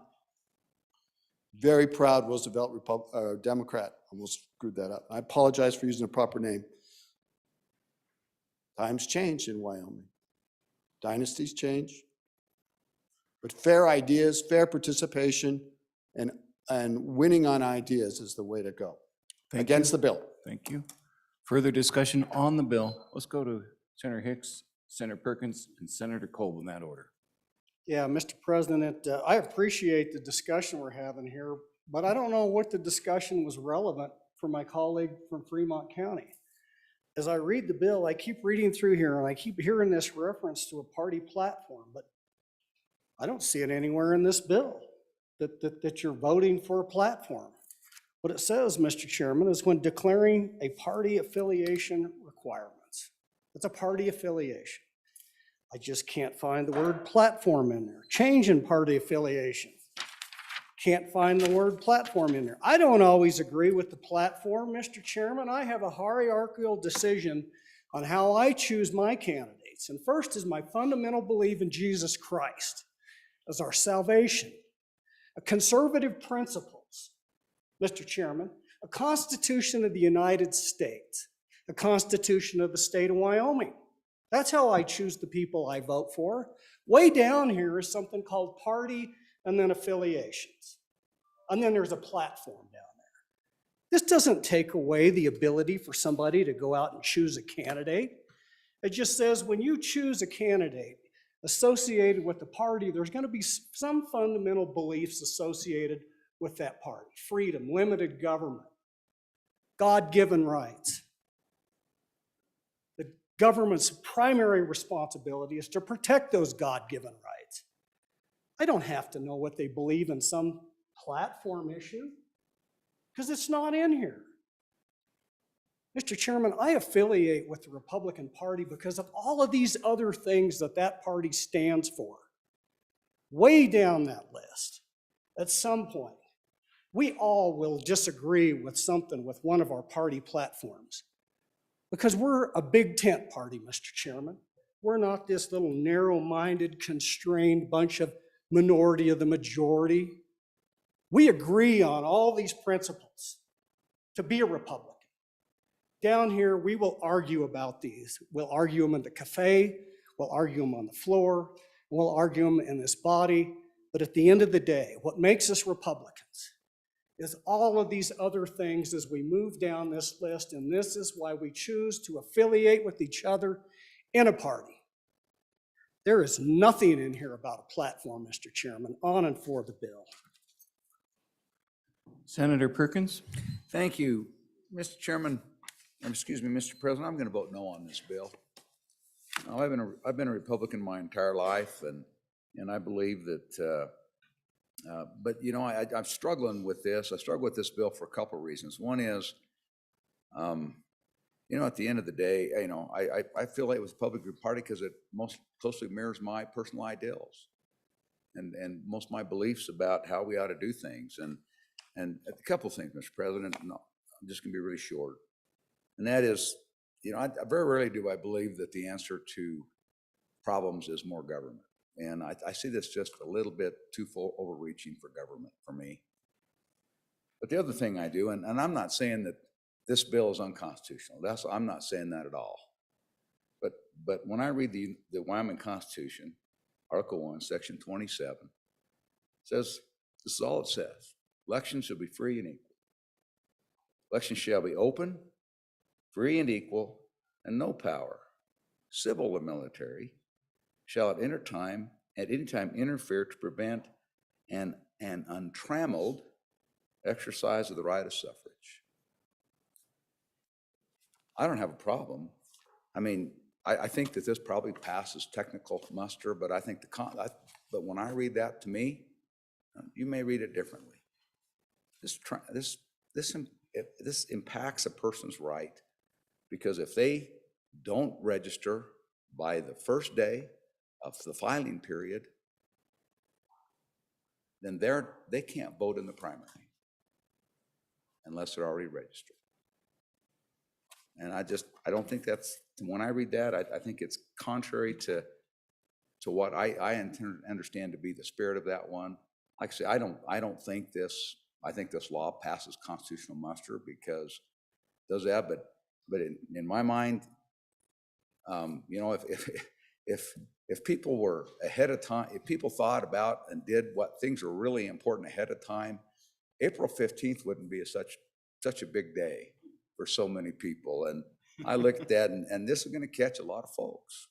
And just like, and maybe they'll learn that the first day of registration for candidacy is like April 15th. But I just don't see why this is needed. I mean, I know that we've had discussions about crossover voting. I had a long, in fact, a multi-hour conversation with our current Secretary of State in the last gubernatorial election, because there's a lot of concern about that. We had a long talk about that, and he said they went back and looked at that, and they found that, and the crossover voting wasn't even close enough. If you took all the crossover votes and assumed that they all voted for one of the candidates, that there wasn't enough to change the outcome of the election. And so I understand the concerns, but in the spirit of how I read the Constitution, and I just don't see why we're waiting in the middle of this. So I'm a no vote on this one. Thank you, Mr. President. Let's go Senator Kolb, Senator Grew, in that order. Senator Kolb. Thank you, Mr. President. I guess I learned a lot of things here, because I always considered myself to be a Republican because it matched my ideals. And it was nothing to do with the candidate. You know, I got the candidates I got on the Republican slate, and I was okay with that. So now I've learned some things that people don't realize. I guess there's a place for independence, of course, in the general election. I always believed that the primary is partisan. It's partisan.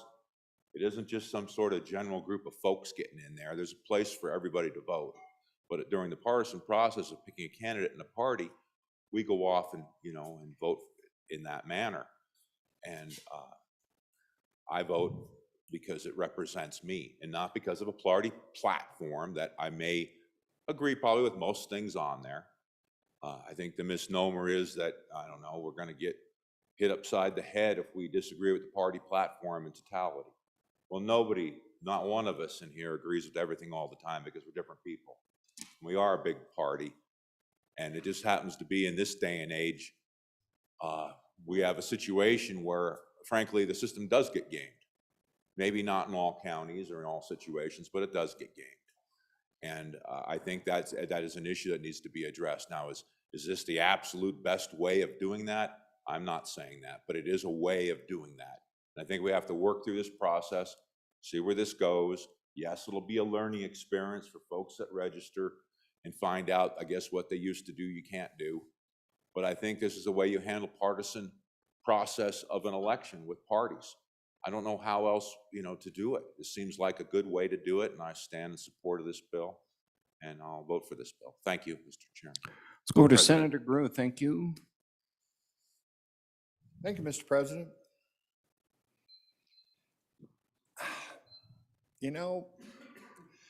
I guess the thing that kind of gets me a little bit on and against this bill, it seems like this bill, when I read it, and there's been others in this session, and it seemed like there's a general theme, and the theme is we got to stop something. Something bad's happening, we got to stop it. This bill says that you can't change your registration after. We're not going to find out who the candidates are. We have to register, and then we'll find out. It's like a surprise. Well, and hang on to your seats, a couple of you, because this is going to knock you over. But I vote for people because I think they're the best. And you know what? I'll be honest with you. Hang on here now. I've had a couple of friends on the other side who've crossed over and voted for me. But I ain't going to be able to do it no more. This bill passes. And that's the problem, because they come and tell me, say, boy, I voted for you because I think you're the best candidate. Well, that seems to be a problem with this bill. And I don't understand that. I look around and I see a lot of fine people. I see a lot of people, Mr. President, I like to vote for. I don't live in the district, so I can't. But I think I would, quite a few. But wouldn't be able to because I'm in the wrong party at the wrong time, and then I won't be able to vote for them in the primary. And so, I know we hear a lot about mischief. We hear a lot about, we ought to all go with the other guy. I vote for that person because we'll get the worst candidate. I was a county commissioner for 6 years. And in those 4 years, every one of our electeds, our county clerk, our county treasurer, all those electeds, all from the other party, all resigned. And we had to pick a new group. And folks in my party would come to me and say, okay, when you get the 3 names, pick the bad one, because then we could beat them in the next election. I go, I can't do that. I'm elected to do the best job I can for all the people. And so we picked the best candidate. And every one of the ones we picked, all from the other party, all won in their next election. Every single one. A group made up of one party picked the folks from the other party. Every single one of them won. What about that? This bill kind of leads me to think that there's something that would never happen. And so we have to guard against those types of things. Well, I don't believe that. I still believe in the faith of people to do the right thing, and that they will do the right thing, and that they will vote for the best candidate.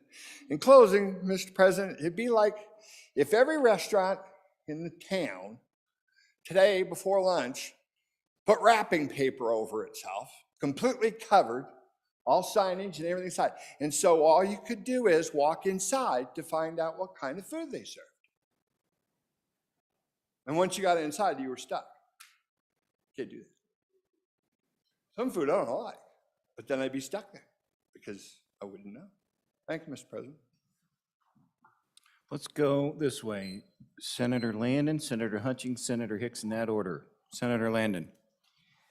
Mr. President, thank you. I missed out on the discussion a couple of days ago.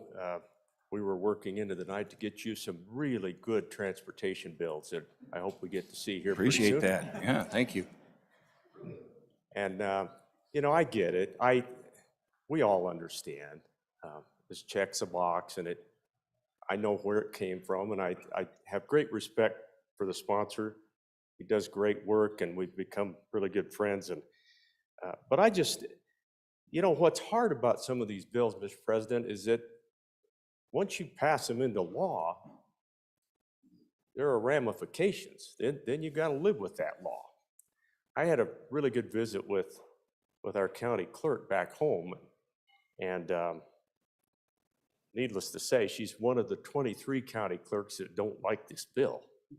That doesn't matter because we're going to tell them what they'll do, and they'll do it. They are rock stars. They really are part of the best part of our system out there. But you know what she's worried about up home? Is that so many of our people show up in August to vote, and they register that day. Because believe it or not, we have thousands of people in Wyoming who are independent people. And they just want to register that day because they want to support somebody they like, or maybe their neighbor, maybe it's a relative. And you know who's sitting there is all these volunteers, and they're really hard to get. And you know who's going to bear the brunt of all this? It's those volunteers. Because we're going to have as many people walking out the door as are coming in to vote, Mr. President, because they're going to be told, I'm sorry, you can't vote today. And they will not have known it, even though media outlets like yours will do the best you can to inform. You know, and I know that there's going to be hundreds of people out there who are not going to know that this thing was locked down before we even chose, or before anyone chose to sign up to run in this election. We're just going to wink at everybody and say, trust us, we're going to put somebody in from this party and you're going to like them. I'm really struggling with this bill, Mr. President. We live in a state that produced all of us. We all got here. I just don't see the system as being broken. I don't think we're fixing something.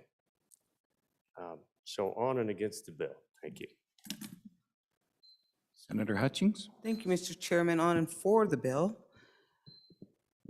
Sometimes I think when we start, and I can be guilty of this too, our conversations and our debates, I think when somebody says something, everybody starts going like in a wave. They kind of follow what that previous person said, and we lose sight of what's really in the bill. We're talking about a primary, a closed primary.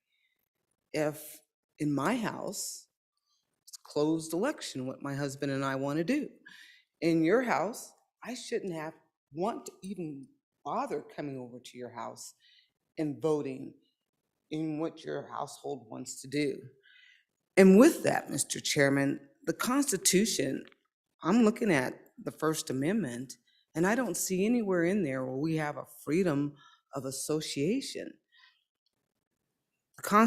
And this bothers me because sometimes, again, we hear something and we flow with it without checking it out for ourselves.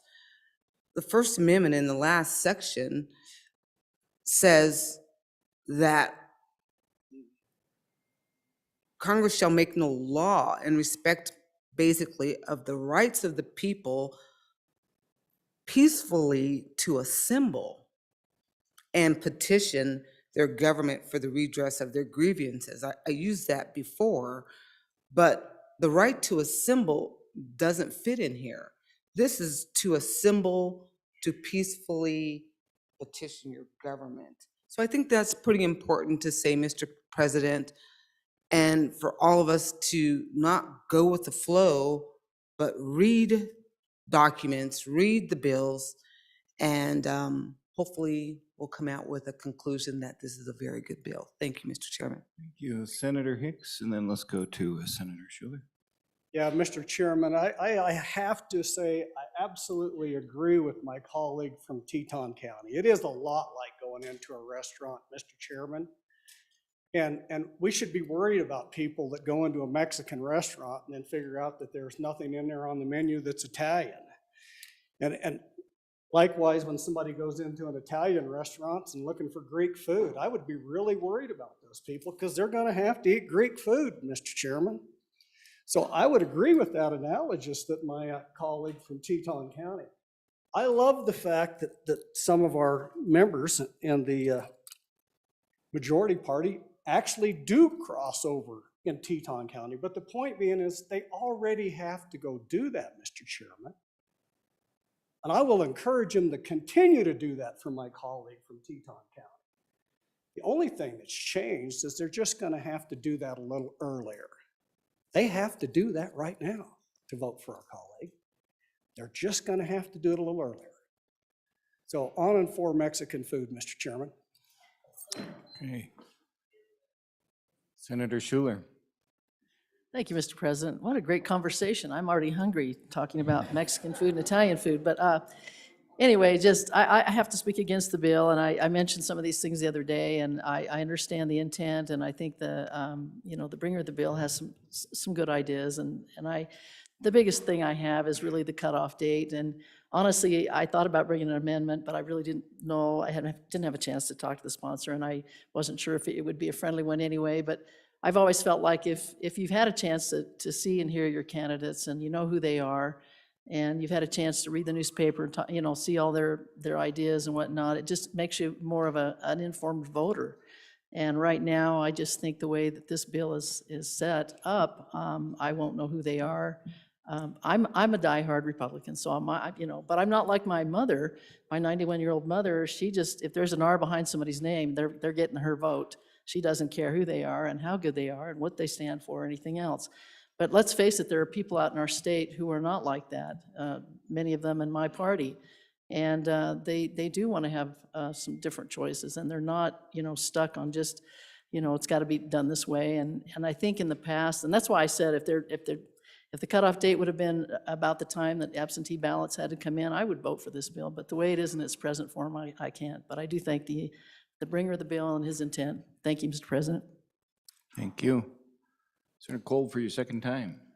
On and for the bill, I guess I'm a little slow. So I'm listening to the conversation, and I hear there's voters out there that will be disenfranchised in some way because somehow the candidate's not on the ballot. Well, I think we have a great freedom in this country. If you're of the legal age, you can go and run for that position.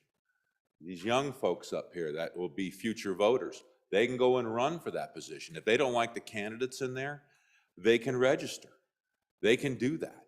And I think that's a great opportunity that we all have. And that's why I think pretty well, I hope that's why we're all here, that we decided that we could do a better job than maybe the person that was currently in there. So I think if you don't like who's there, you run. That's the American way, and I'll always stand for that. Thank you, Mr. President. Thank you. We had someone. Let's, before we go back to the sponsor, let's go to Senator Rothfuss. Thank you, Mr. President. For my first time, Mr. President, on and against the bill, most of the discourse on this bill has been related to the majority party, majority interests, majority concerns, majority consternation in recent years. The reality is that there are a substantial number of folks in the state that aren't in that party, whether they're independents, whether they're other political parties. Their rights and interests are important for us to respect as well. The challenge is that we often end up in circumstances of tyranny of the majority, where the majority ends up worrying more about the majority than really thinking through the minority rights. And we see a circumstance here where that's the case. In my Senate district, this may surprise some of you, the majority of the people are actually in my political party. And they have an interest, a lot of the time, in engaging in an election in the political primary of my political party, because there might be competition in that primary. And the outcome of that primary will probably be the one in my district that determines who represents them. Not certainly, but probably.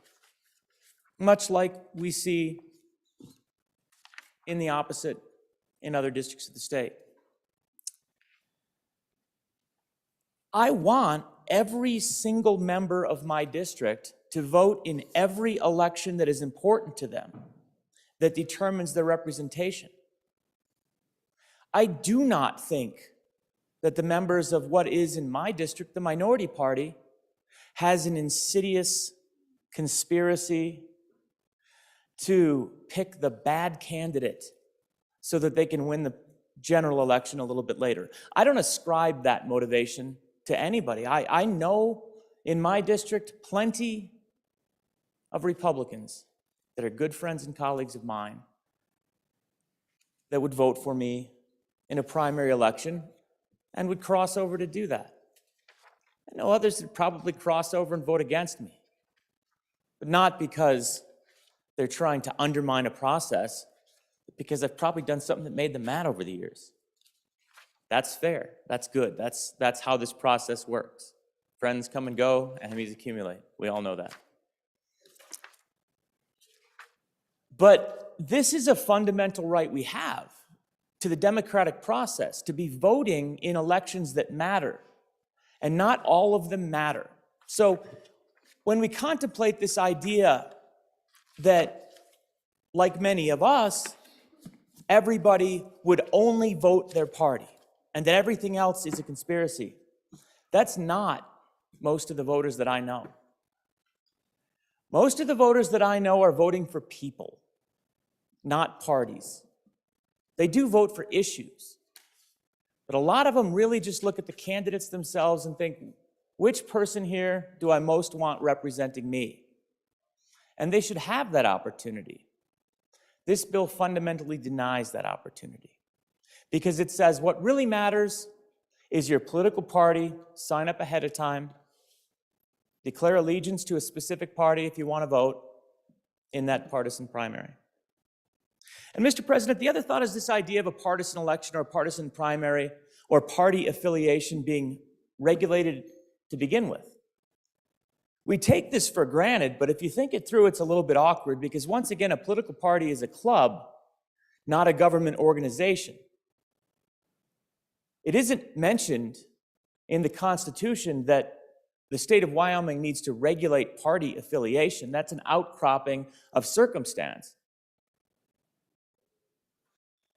But getting back to the concept of the freedom of association that ties into this, it is fair and reasonable for different parties to want different rules of affiliation because, again, free association, while not explicit in the First Amendment, has time and again been interpreted by the United States Supreme Court as being implied by the First Amendment. Case after case, I'd be happy to circulate some of those cases, the earlier ones. For example, 1984, I think it was Brown versus United States JCs, something along those lines. There's plenty of case law to support that. This legislation addresses the association interest of a subset of one of the parties in the state of Wyoming and basically says we couldn't care less what association interests the minority parties have. And that in and of itself should speak to why this legislation is about partisanship, not sound elections. Senator Lisselker for a closing statement. Mr. President, my party wants free association and wants open association. Everybody's invited, and this restricts our rights. It is unconstitutional for us, even if it's not for members of the majority, Mr. President. On and against the bill. Senator Beitman. Actually, Senator Beitman, Senator Wasserberger stood up. We're going to go Wasserberger, Salazar, McEwen. Let's kind of close her down here, folks. Oh, and Senator Case in that order. Senator Wasserberger. Well, thank you, Mr. President. I wasn't going to speak on this, but I did want to share some things that this bill went to my committee. And one of the things that we heard was that of the crossover voters that cross over, about half of them are independent, and about half of them are from the minority party. And if you look at, my undergraduate degree was in political science, so I've always found this a very fascinating issue.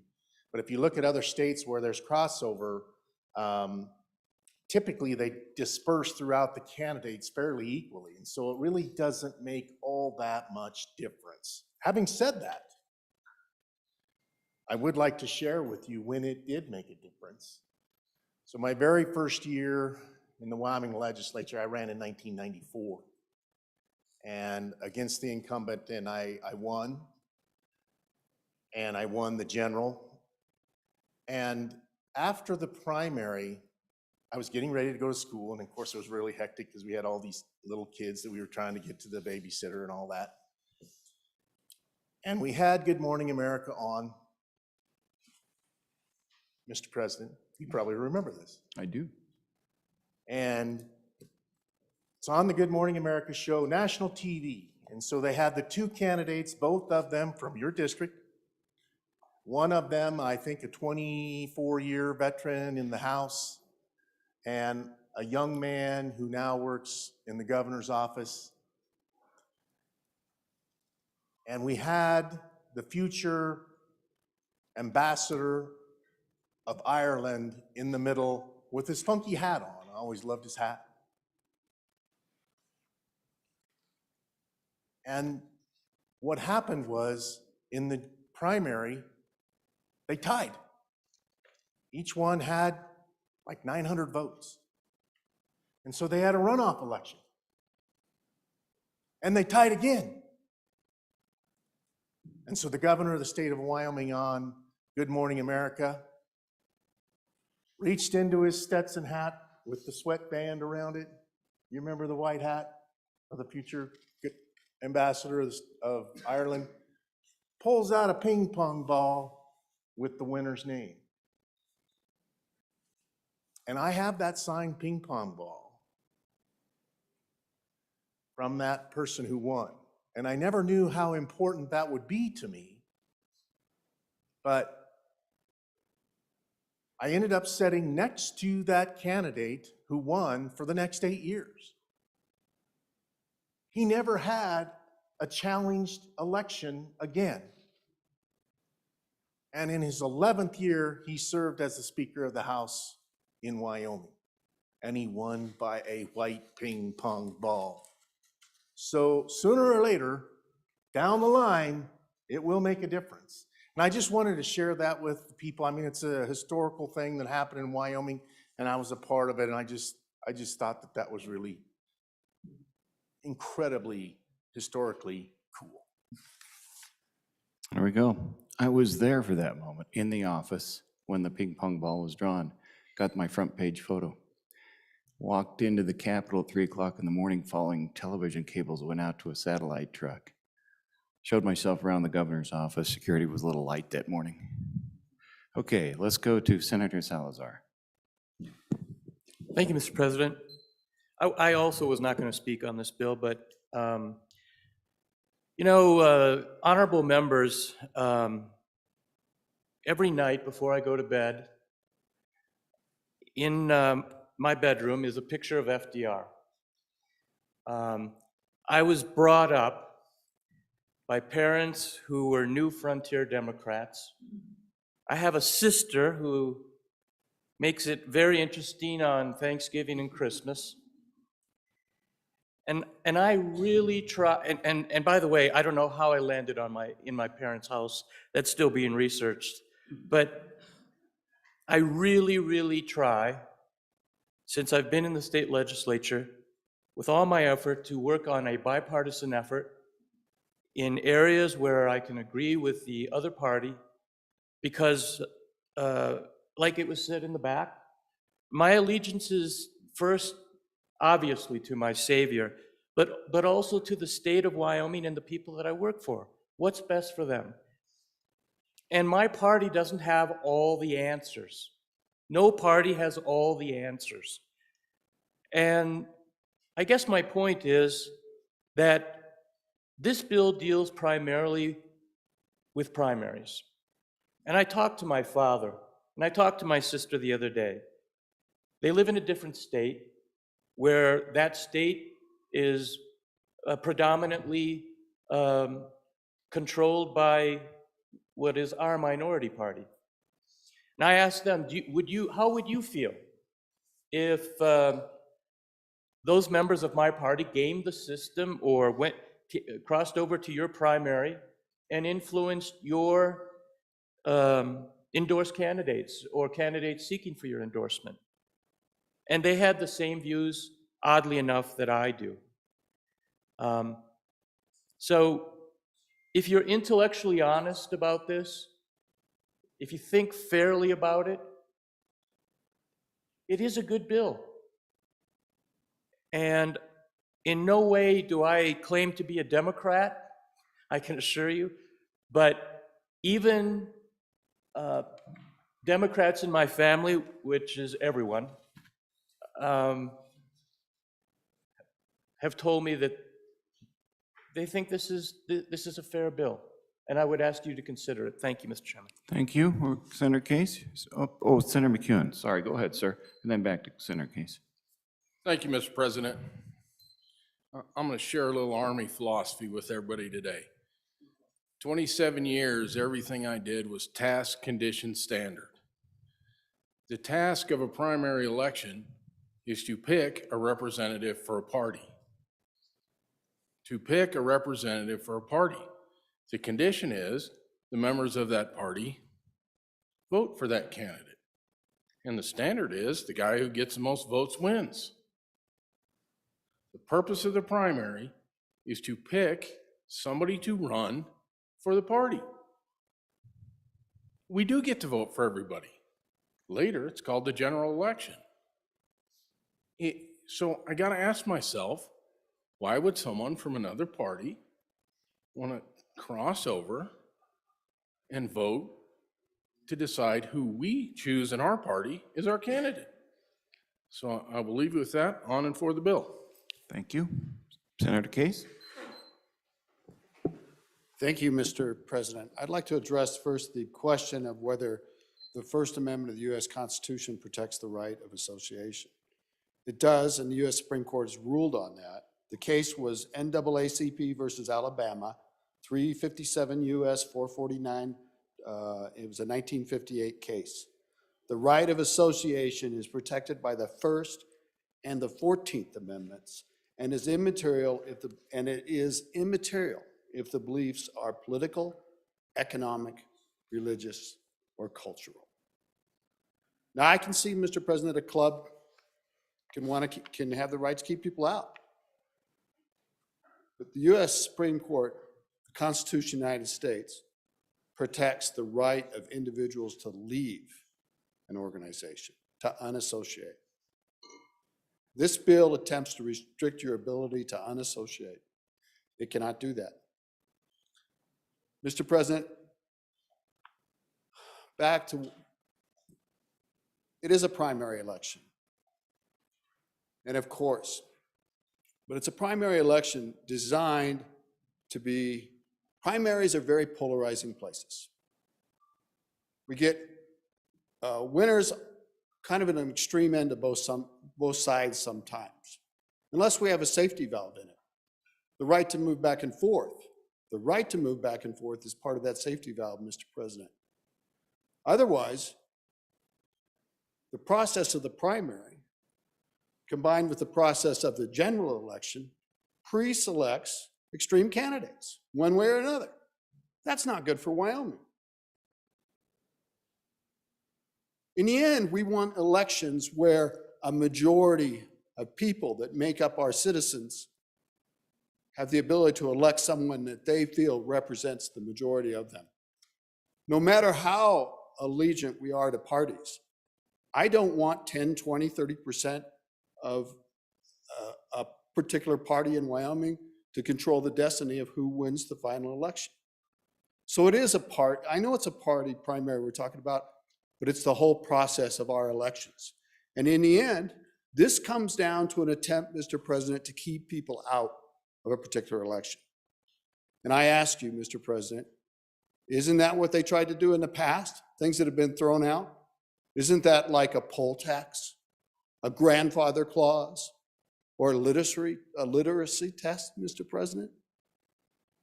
Finding ways to exclude people for being in your election rather than winning based on fair ideas, free country, and free association.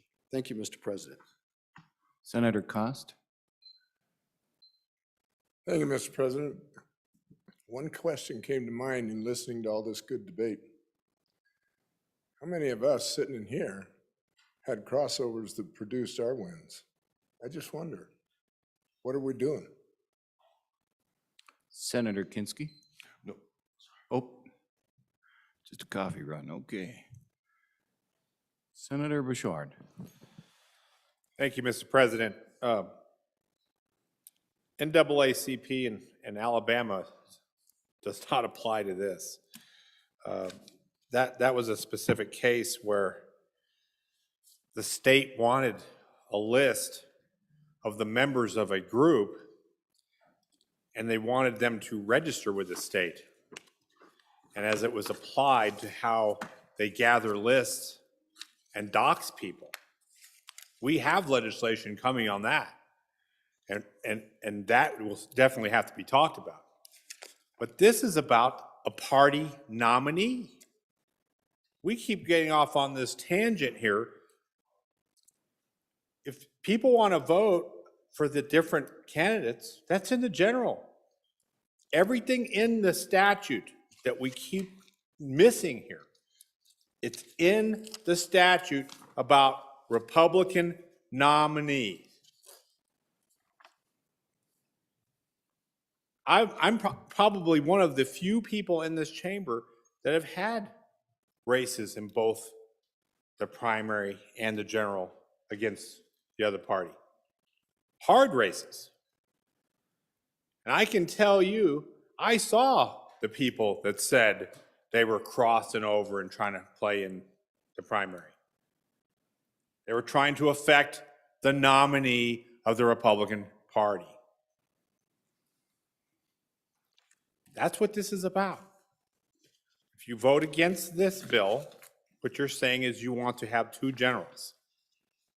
You're not saying that what it says in the books about the party picking the nominee is important. On and for the bill. Further discussion. Senator Rothfuss. Thank you, Mr. President, for my second time. And one of the things that's not specifically in the bill, but gets at the overall system of why the bill is the way it is, gets to, I think, a statement that was just made about the idea of a statute about the Republican primary. Well, we don't have a statute about the Republican primary. We have a statute about primaries.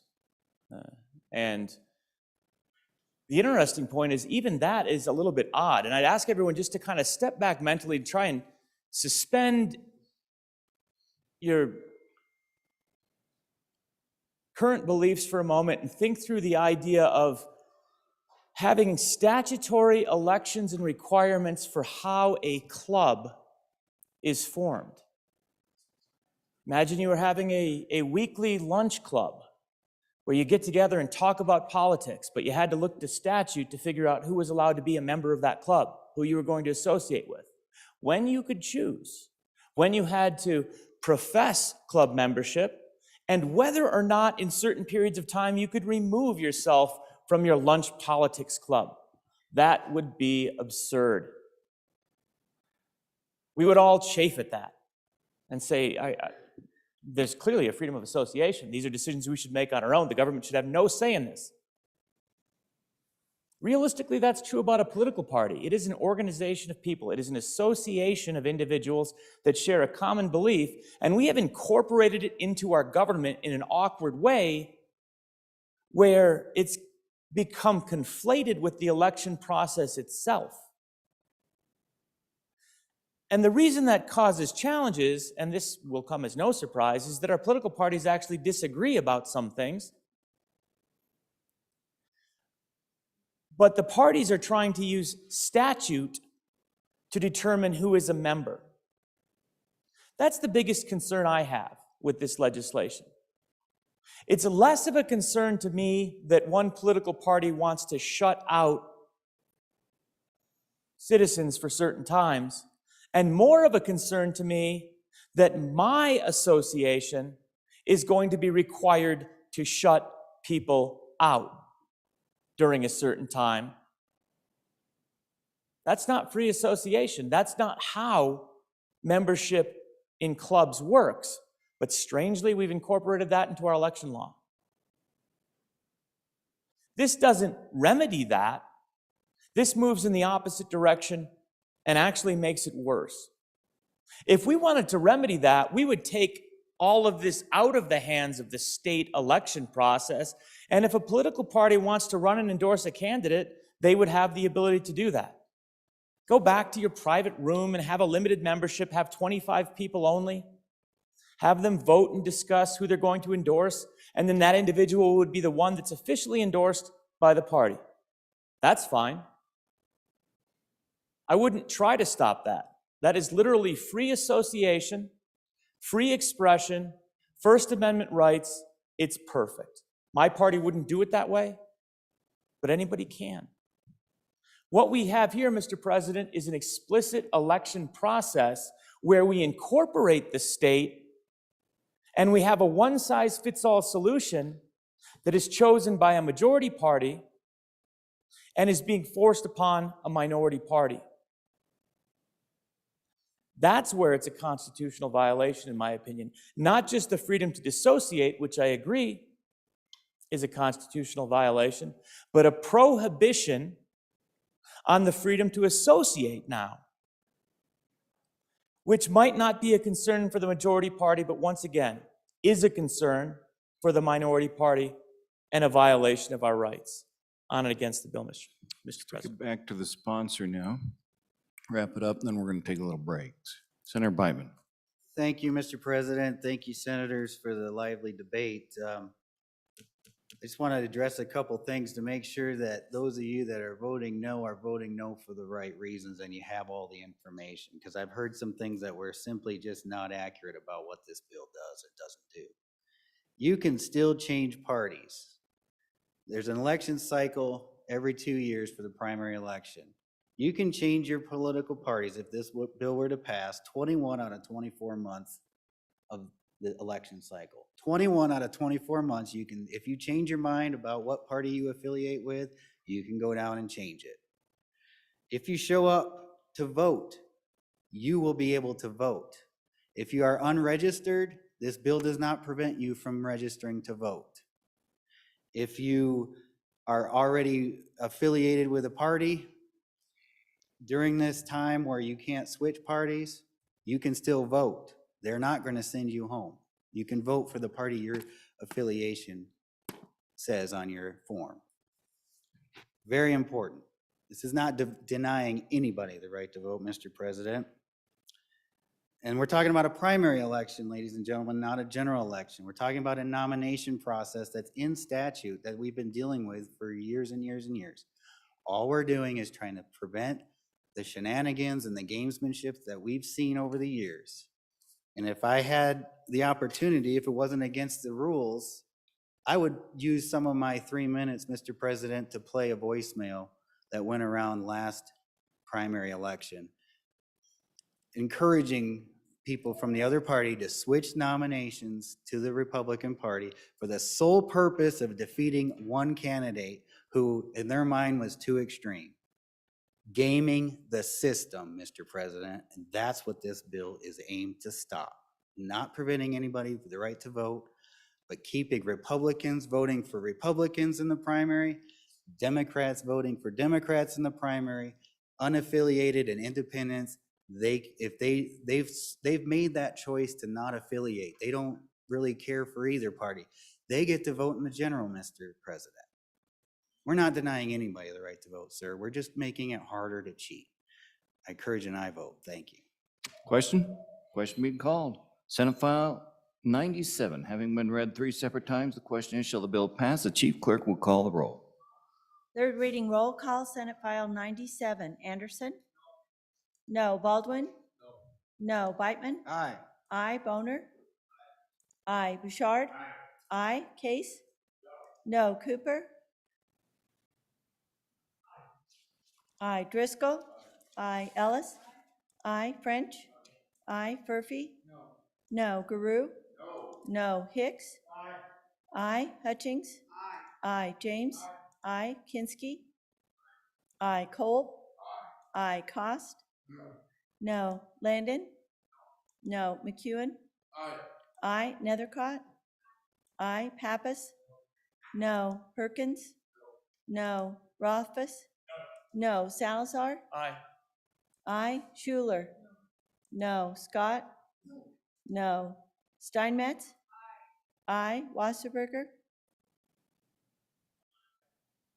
I. President Dockstader. Aye. Closing vote. Closing. Vote closed. Senate File 97, 18 aye, 12 no. Senate File 97, having received the affirmative vote, the majority of the members elected to the Senate, Senate File 97 has passed the Senate. Mr. President, privilege of the floor, please. Go ahead, Senator.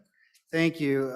Ladies and gentlemen, up in the gallery, we have the Bighorn Boys basketball team. They're in town and for regionals. They're playing Pine Bluffs tonight, and they've been patiently waiting for this shout out throughout the whole debate on the last couple of bills.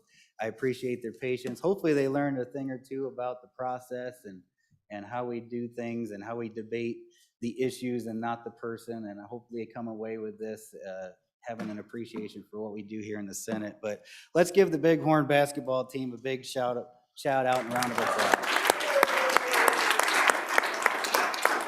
Go Rams and good luck.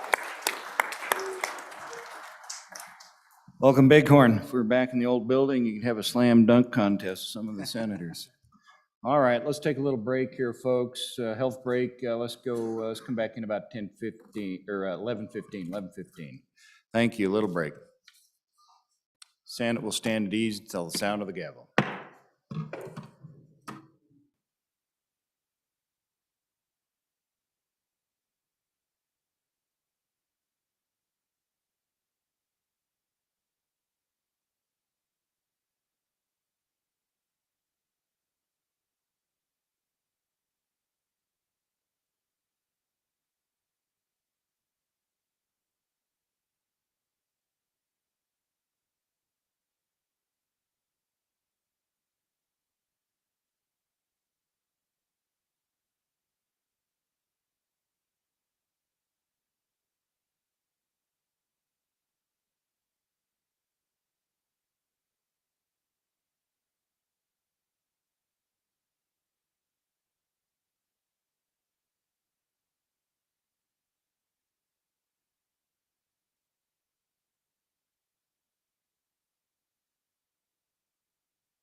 Senate will come back to order. Thank you for your patience. Hope everybody feels a little better.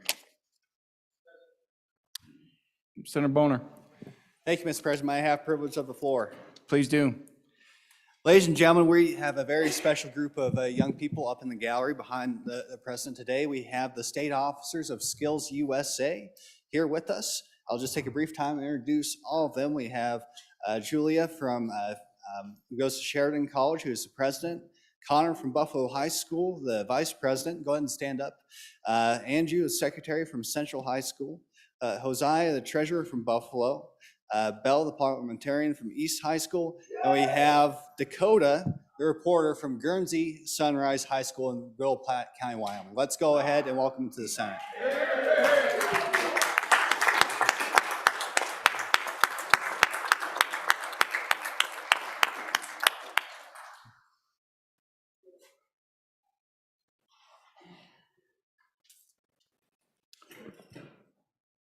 Senator Cost. May I have privilege of the floor? Please do. Mr. President. Yeah. They're not here, but in the robotics competition for the state, I'm going to be very proud to say that Park County School District 1 Powell High School girls team took first and will be going to the nationals. So, Congratulations, them nationals. job. Very good. All the best. Thank you. Good for those girls. Thanks for the announcement. Okay, let's go to work on the amendments. Take the conversations behind the bar, maybe somewhere else. So we're going to go to work again. All right. I have a little work to do. We'll get started on it.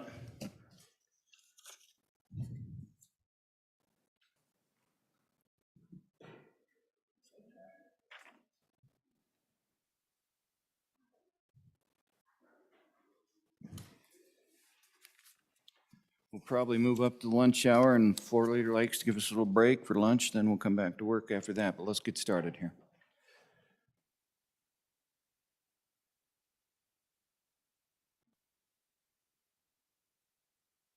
Is Senate File 1, third reading of the Senate file. Senate File 1, General Government Appropriations, sponsored by the Appropriations Committee. An act to make appropriations for the fiscal biennium commencing July 1, 2022 and ending June 30, 2024. There are amendments. Reading the first amendment. Senate File 1, third reading amendment number 1, page 5, line 25, delete. Okay, Senator Perkins. Thank you, Mr. President. Before I move this first amendment, can I have privilege of the floor for just a minute? Please do. Thank you. You have passed out, you have a copy of the goldenrod. And Mr. President, with your permission, I'd just like to let us know where we are as of the other day, as of when we finished yesterday. Everybody pull out the goldenrod. So if you've got your goldenrod and the one that got us through, is it yellow or the one that's white? We want the one that's dated today, February 25th. There it is. Don't look at the one that's dated February 24th. So just to take you to a couple of numbers I want you to look at. If you look at the first page on the Legislative Stabilization Reserve account, look at lines 26 and lines 29. And so in the legislation, so what you see on line 26 under column L, which is under the 2021-2022 biennium Senate status, you'll see $1,560,739,000 and some change there. And so that was kind of the beginning balance that we started with in 2020, at the beginning of the biennium, which is in now, not the one that's in the budget, but the one we're in now. And with the action that we took yesterday, what we did yesterday, we had about $76 million water bill that's effective immediately, and so that goes back and affects the current biennium, the 2021-22 biennium. And so now you see that what we thought we were going into the biennium with, the coming biennium with, was this a little over $1.5 billion, is now down to $1,480,000. That's because we took $76 million yesterday and put in some water projects. So we're starting with the lower LSRA than we originally thought we'd anticipate with. Then if you go to column R, which is on the far right, and go to the bottom, go to the line 29, you'll see now that the LSRA, with all the actions that we've taken on on the budget bills, all the bills that we've done so far, we had some big ones. We had Fireman A. We've had all these other things.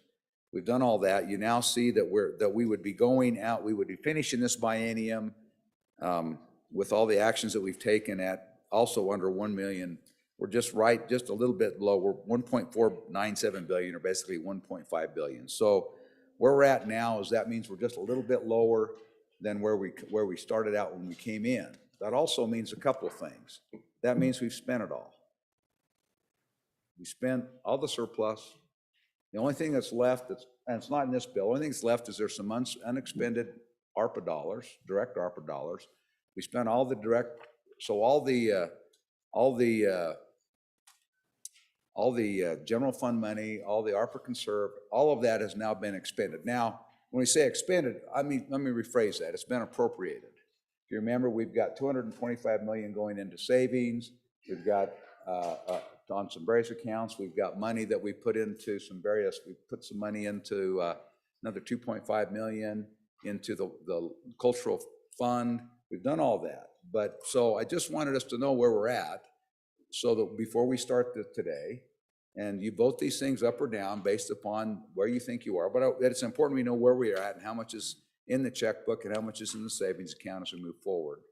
And so obviously there's things you can do to change that, but this is third reading. So I just want us, it's important to know where our budget is before we start. If you want a little bit further explanation on some of these, if you go to page 2, and just so you want to see where this all went and how it's happening, if you go to page 2 and go to line 23, basically line 23, I guess starting on line 24, you'll see that 2022 JAC House Senate recommendations. That's the budget bill that we're working on today.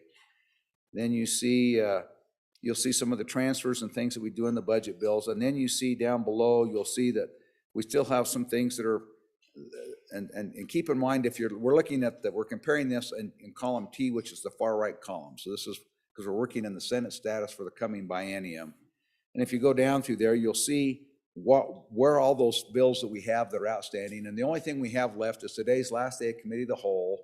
And when a bill passes committee of the whole, whatever appropriation in it, then hits the goldenrod. So there could still be a few more bills that come on that would affect this, because if they pass general file, then they get put on the profile. And you can see down below, they have them called out by each bill what those appropriations are. And so that's where we are.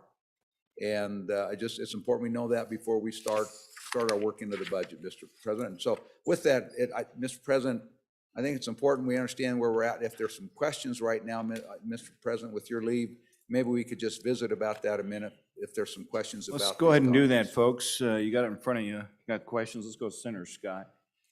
Let's get some questions lined up real quick here. Mr. President, so my understanding of all that is that if we vote for more spending, it's going to have to come out of the LSRA because that's where the money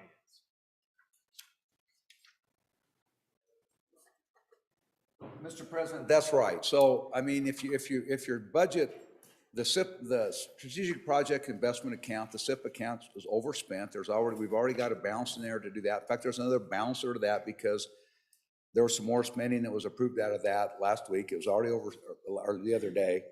Seems like it was a week ago, Mr. President. But it was, so the only source of this now is LSRA money.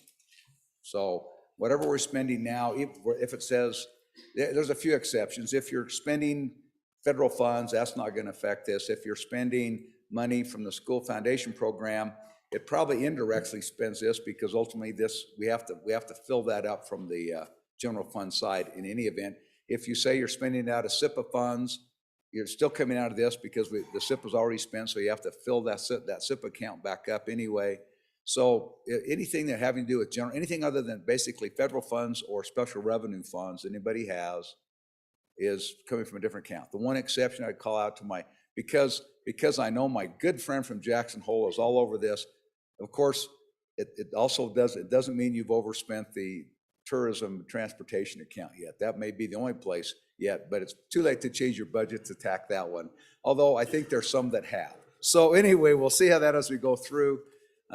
Hopefully that answers the question. So like I was telling you before, you know, you can't, you know, the fact you pull it out of another fund, they're all empty now, except for the LSRA. They're all accounted for other than the LSRA. Other than there's maybe 100 million left in ARPA Direct, which is very difficult to use for some of the things that are in the budget. Okay, Chairman of Appropriations, is at your beck and call. Any more questions? All right. Very good. Let's get started. Did we read that first one in? There we did, yeah. Okay. Third reading amendment number 1 to Senate File 1. Senator Perkins, looks like you're going to carry that one. Oh, I forgot to move it. I thought I was. Well, you we get could just, everybody just withdraw their amendments, we'll just call it a day. Go ahead and move it, and let's get the process started here. Thank you, Mr. President. I'm already tired, and it's not even noon yet. I move third reading amendment number 1 to Senate File 1 and ask the body for favorable consideration. This is really a technical staff correction. We just had the reports bill, Government Reports 2, just passed third reading today in here. So on the Senate side, these are just eliminating the reports that are duplicates in the budget bill. That's all this does. Ask for your aye vote. Okay. Question? No discussion? This is a question on third reading amendment number 1 to Senate File 1. All those, roll call, please. There's no money.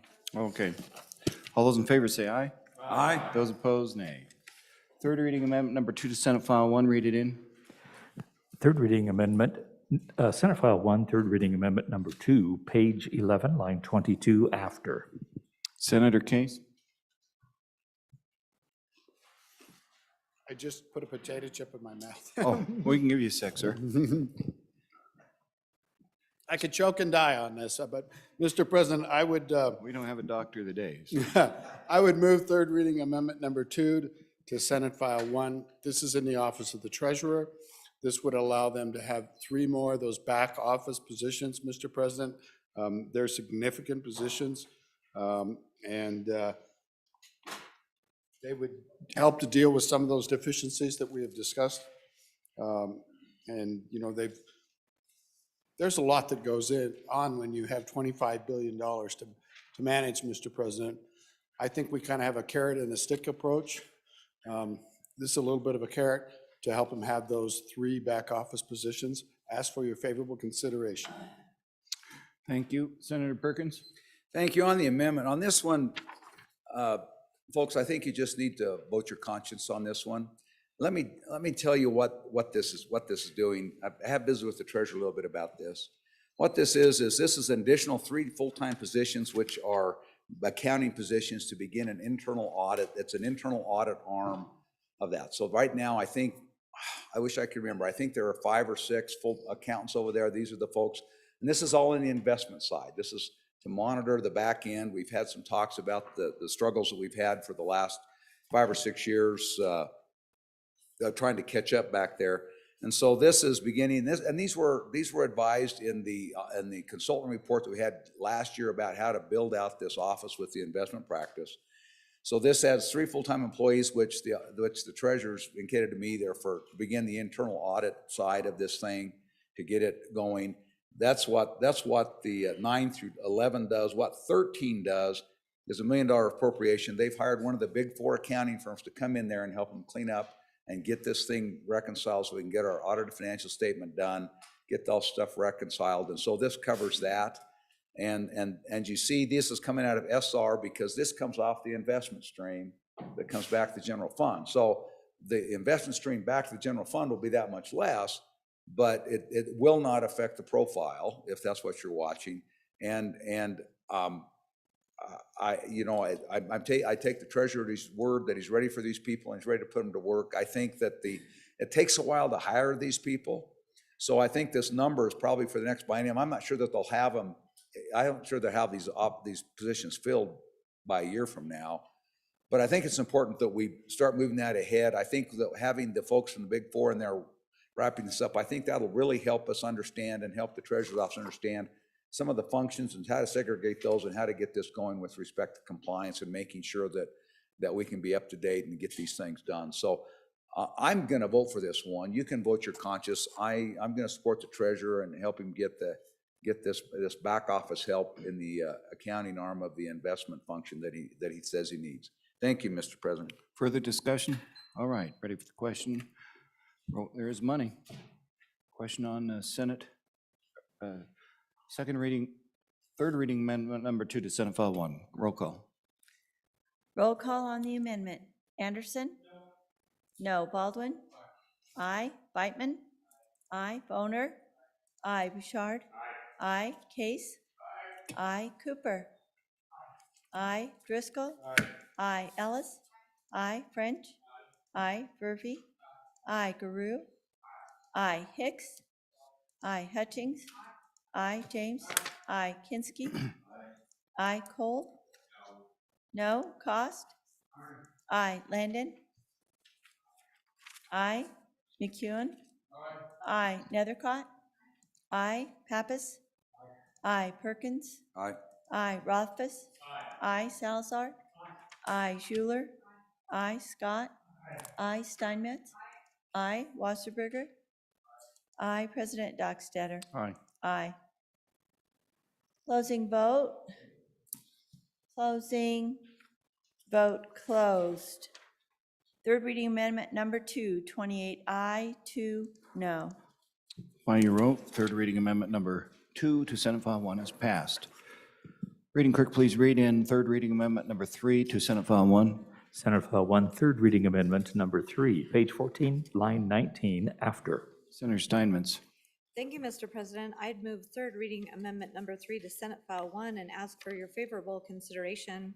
Fellow Senators, this also has to do with the Treasurer's Office on page 14 and 15, dealing with footnote 7.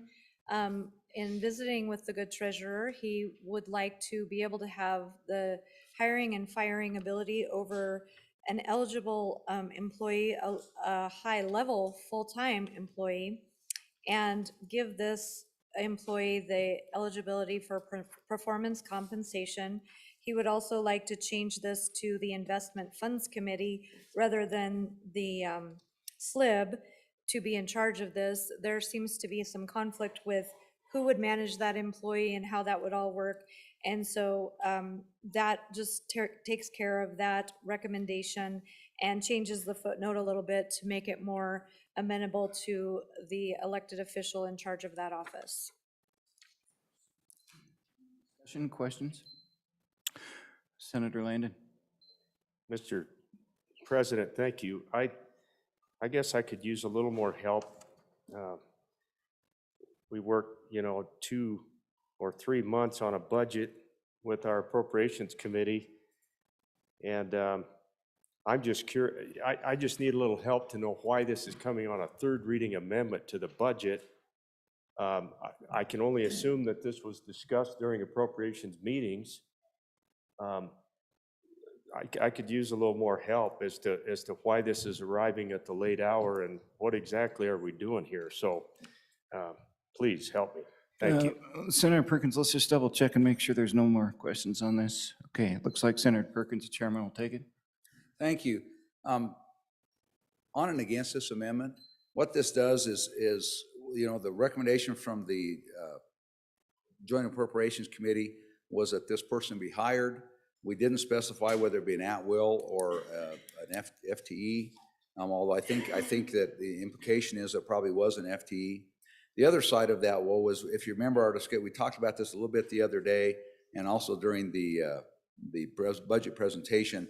This is kind of a COO type of person. We said it could be a CFO or a COO because both of those were provided for in the accountant's report, and so they can decide which level that person should be. But it's a high level of person who comes in and will help manage this back office and help deal with this accounting side where we've been struggling a little bit. And so the recommendation of the JAC was that it's be hired and could only be terminated by the by the State Loan and Investment Board, sitting as the State Investment Committee, which is what the 5 electeds do. The treasurer is on that, so he certainly has input. This puts it back to the Investment Funds Committee, which at this point doesn't really have any statutory authority to do much other than provide advice to the SLIB and to the treasurer's office. The treasurer is the chairman of the investment funds committee by statute. And so this kind of does that thing where we wanted this information, this person to be able to report to all the SLIB, and that there not be a choke point. And it's not this treasurer, it's just any treasurer. I mean, you want, in any situation, you want the entire SLIB board, which is sits as the state investment committee, and they're the ones that set the investment policies and do all those things, and then the treasurer executes those policies. And so we just want to make sure that that person can't be fired by a treasurer just because the treasurer doesn't like him, that it would take at least a majority of the 5 electeds of the SLIB board sitting as the investment committee to make that fire. The other thing that, then talking to the treasurer, one of the things that just come to light is it's possible that one of the investment funds committee member, there's 2 of them that may actually apply for this job, and if that's the case, then this is really bad because of the ability that they work together and have someone be able to apply for that job, and then that's the board that recommends it. So for those reasons, I'd encourage you to vote no. Thank you, Mr. President. Okay, I think I see let's go to Senator Furphy. Then I think we're going to go back to Senator Steinmetz. I see how we're working this. So go ahead, Senator.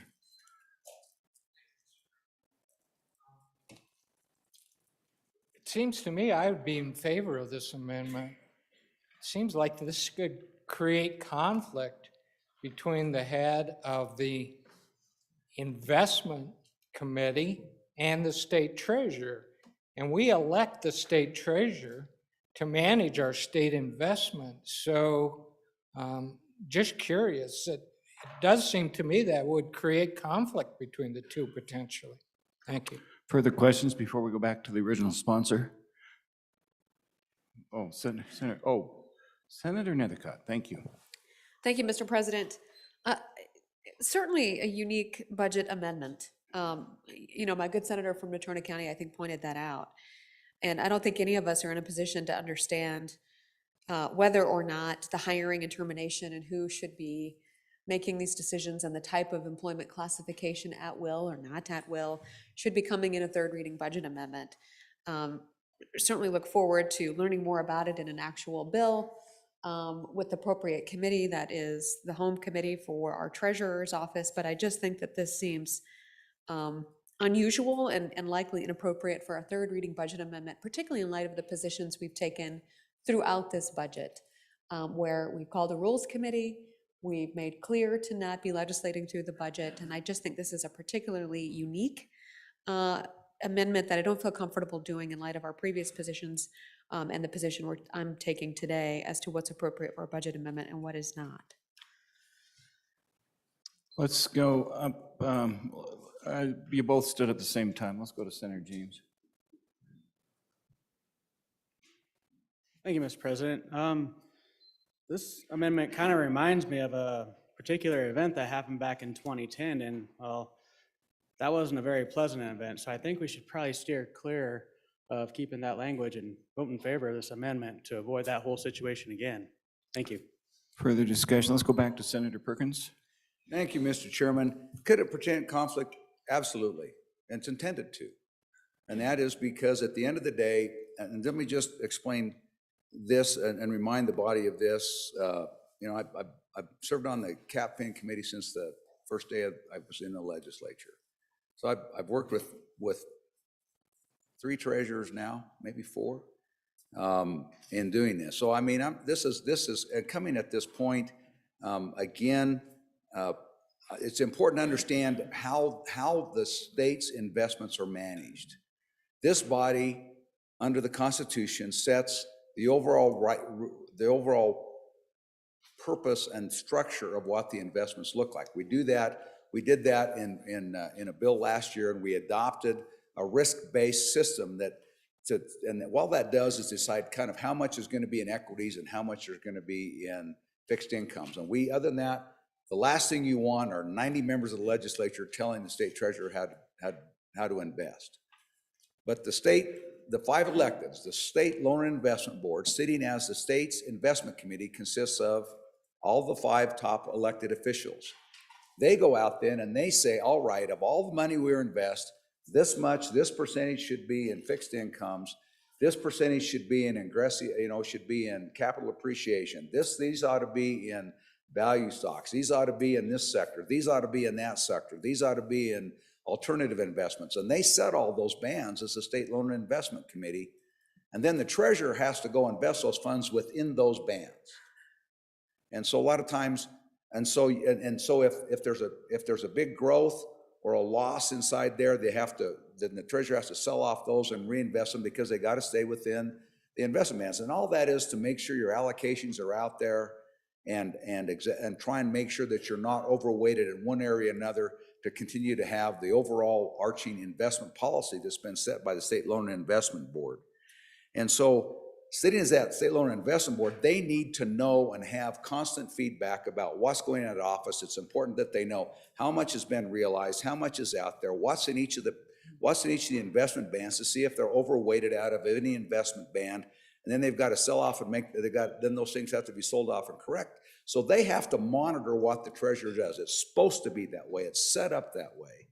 And we want to make sure that the information that's in the treasurer's office about the results of the investments are available to all 5 electeds. And because they sit and they have to make those decisions, that then the treasurer goes and executes those decisions. That's how it's been set up. That's how it's always been set up. And this makes sure that the same information is available to all the 5 electeds from the results of those investments. And for those reasons, I think it's important that all the 5 electeds have that information so they can make the right decisions with respect to investment and portfolio allocations that they do on a quarterly, if not and occasionally sooner when certain market things happen, but they meet quarterly to do this. So I'd encourage you to continue to allow all this information to be available to all of them through this employee. And if they can't agree on who that is, then they won't hire him or her. Okay. Sponsor Hutchings, Senator Hutchings. Thank you, Mr. Chairman. Just a question on the Investment Funds Committee. Who are they? And then does this happen within all top 5 where they all are involved in the hiring and firing of employees? Thank you, Mr. Chairman. All right, let's take it back to the sponsors. Senator Steinmetz. Thank you, Mr. President. I'll take that first one or last one first, and that's the top 5 elected officials. And then to the good senator in the back row, this amendment did come on a Zoom call at the last moment. So I think our good treasurer felt he didn't have quite as much input as he might have liked, hence the adjustments that are here before you today. So we've had a good debate and discussion on it. I thank everyone for that, and vote your conscience. Thank you, Mr. President. All right, ready for the question. This question is on 3rd reading amendment number 3 to Senate File 1. There's no money, so it's just all those in favor say aye. Aye. Those opposed, nay. No. Noes have it. It's failed. Senate 3rd reading amendment number 24 to Senate File 1. Senate File 1, 3rd reading amendment number 24, page 19, line 17, after. We have Senator Bonner. Go ahead. Thank you, Mr. President. I move 3rd reading amendment number 24 to Senate File 1 and ask for your favorable consideration. Ladies and gentlemen, this is another attempt to use the opportunity we have right now to save a little bit of money by putting it in the State Fair Endowment. It's quite a bit different from the amendment you may have seen 2 days ago. Quite a bit more limited, a little bit more focused on encouraging private donations as well. So what this does is it goes in, and instead of the $10 million that you saw 2 days ago, it's only $2.5 million of general fund, and it's a 1-for-1 match. So they're going to go out and they're going to do their best to fundraise and get some funds into that State Fair Endowment so we can provide stability for State Fair funding now and into the future. So it's quite a bit more scaled back, a little bit more focused on the private sector. It's also very divisible. You'll see that's the first concept in there. Going on page 1 down to line 24, then the remainder of the amendment is as part of those matching funds, we're looking to appropriate $500,000 out of the tourism account to help bolster those matching funds.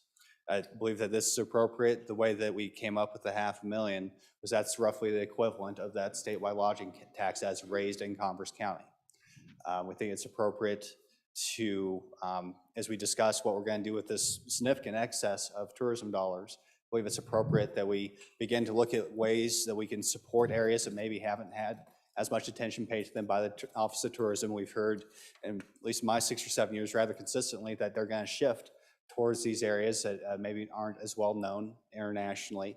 And so far that's yet to happen, at least in my neck of the woods. So this would be a way of beginning that discussion in a meaningful way.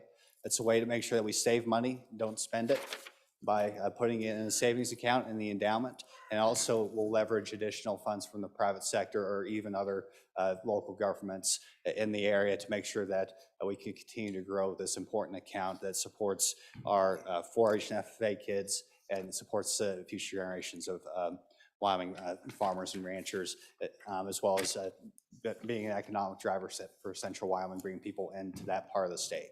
So, like I said, the amendment is divisible. I hope that we can have a good discussion here. I look forward to your questions. Third reading amendment number 24 to Senate File 1. Discussion. Senator Guru. Thank you, Mr. President. On and against the amendment. First, I want to start by saying that we're all big supporters of the fair, and we all know that, and look forward to supporting it in the future.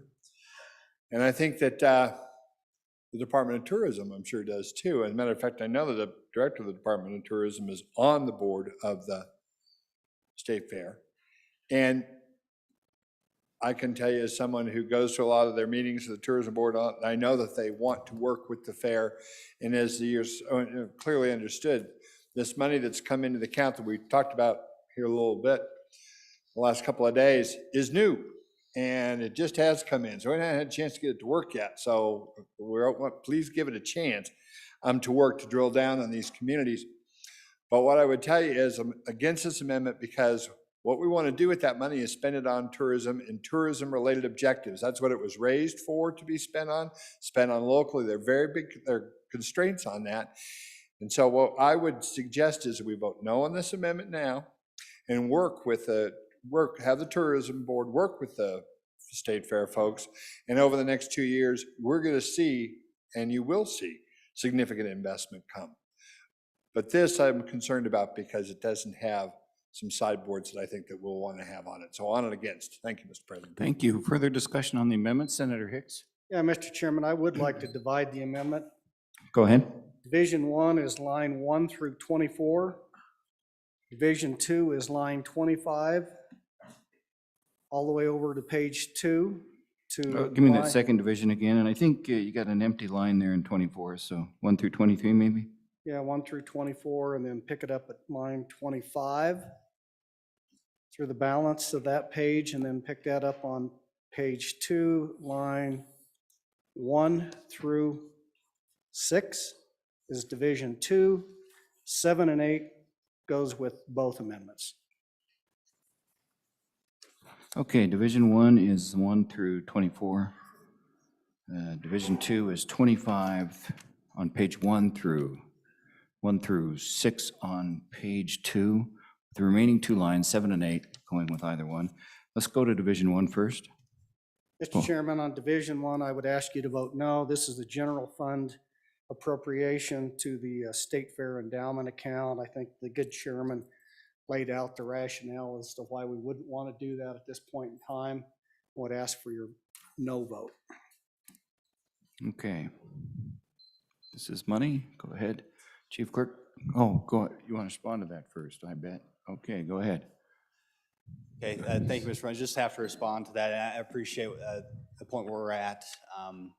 When it comes to the rainy day fund, but I'd just like to point out once again that we're taking it ultimately from one savings account and putting it in another.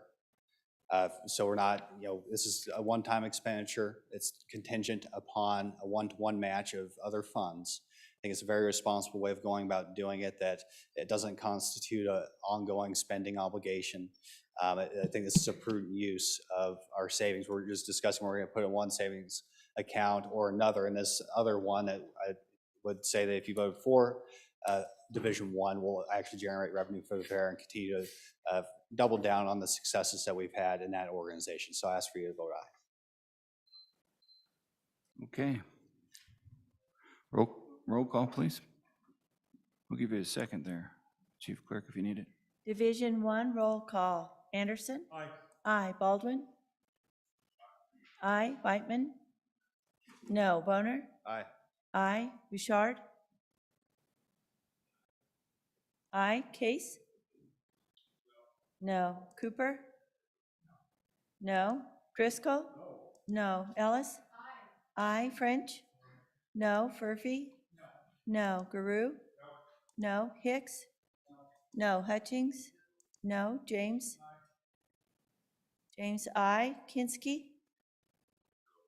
No. Cole? No. Cost? No. Landon? No. McEwen? Aye. Nethercott? No. Pappas? No. Perkins? No. Rothfuss? No. Salazar? No. Schuler?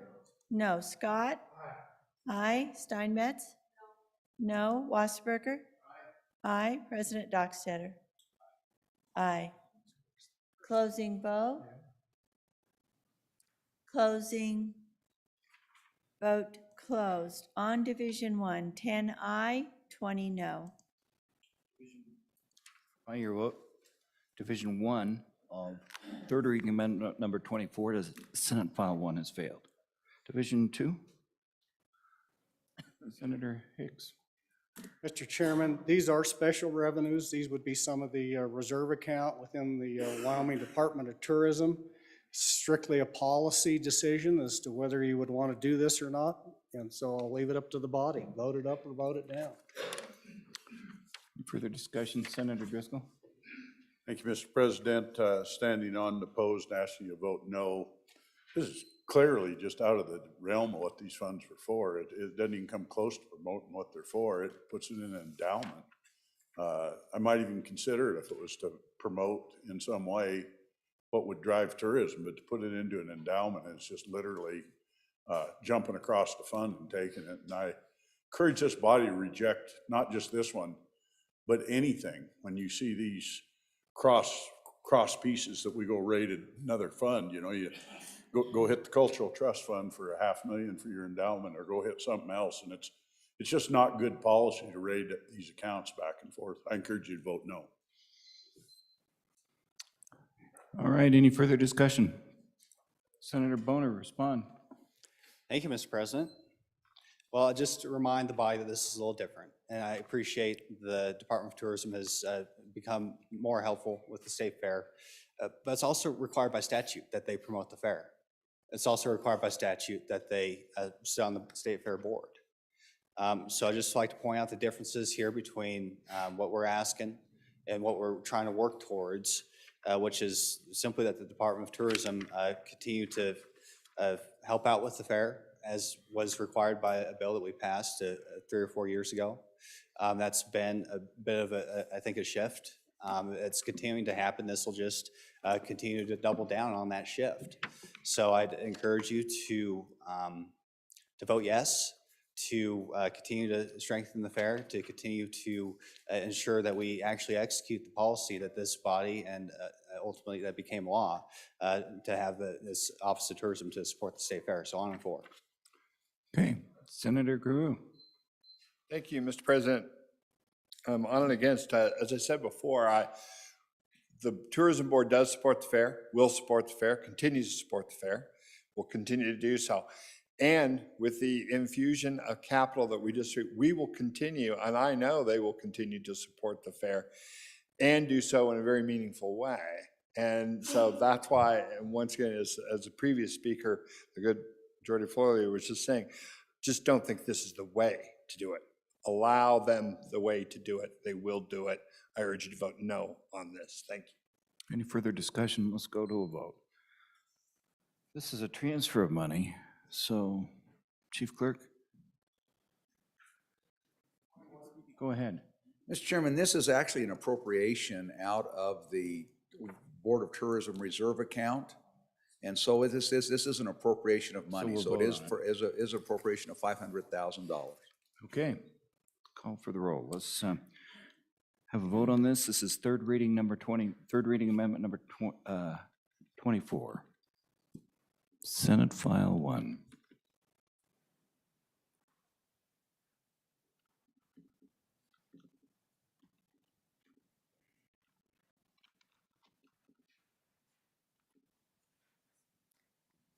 Division 2, roll call. Anderson? No. Baldwin? No. Whitman? Aye. Boner? Aye. Bouchard? Aye. Case? Aye. Cooper? No. Driscoll? No. Ellis? No. French? No. Furphy? No. Guru? No. Hicks? Aye. Hutchings? No. James? Aye. Kinsky? No. Excuse me. Cole? No. Cost? No. Landon? No. McEwen? Aye. Nethercott? No. Pappas? No. Perkins? No. Rothfuss? No. Salazar? Aye. Schuler? No. Scott? Aye. Steinmetz? Aye. Wasserberger? Aye. President Dockstader? No.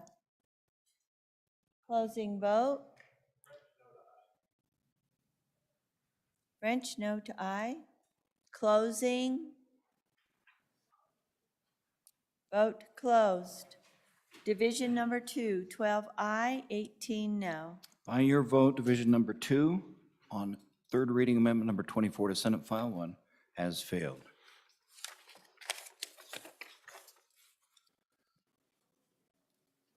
Third reading amendment number 4 to Senate File 1. Please read it in. Senate File 1, third reading amendment number 4, page 23, line 4, after. Senator Cooper. Thank you, Mr. President. I'd like to move third reading amendment number 4 to Senate File number 1 and ask for your favorable consideration. Ladies and gentlemen, this is a mirror bill from down the hall.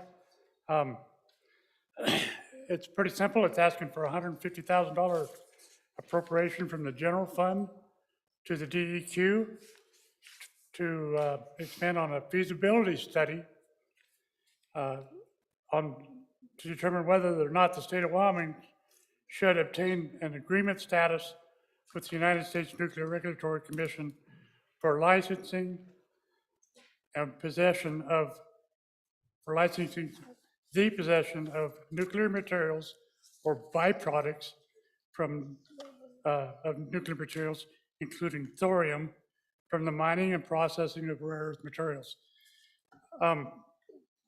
What we ran into, we had a recent conversation with our rare earth miner in northeast Wyoming, and one of what's developed is one of the byproducts of the rare earth development is thorium. Thorium, in order for them to own that byproduct or hold it, to even be in possession of it, they have to be licensed by the NRC to move forward with our mining operations. That licensing process with the NRC is 3 to 4 years, $3 to $4 million. If the state of Wyoming chooses to go into a licensing agreement with the NRC, we can license that developer to own that thorium and hold that thorium in about a year's time for a little over $1 million. So it'll move this whole process up quite a bit, 2 to 3 years. We're not asking the state to step up and be in the licensing of it yet. We're just asking the DEQ to look into whether this is a good idea and give us a recommendation back in a fair amount of time here. So that's the bill, really. It's pretty simple. Do we ask the DEQ to look into it and give us a recommendation, or do we wait and let these folks process this through the NRC? Thank you very much. Any discussion? Senator Perkins? I'd like to divide the amendment, Mr. Go President. ahead. Go ahead. First amendment, first division would be lines 1 through 3. And that'd be Division 1, and Division 2 would be the balance of the amendment. All right, you want to discuss it? Division Thank 1 you. first?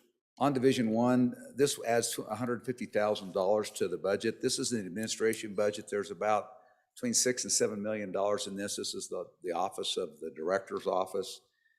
If this can be done for 150, and I'd assume this is on the high side, this is something that my guess is that the director's office would be doing anyway, but we can certainly add a foot. But I don't know that they need another $150,000 to do this. So I'd ask you to vote no on Division 1. Been asked to vote no. Any further discussion from the sponsor?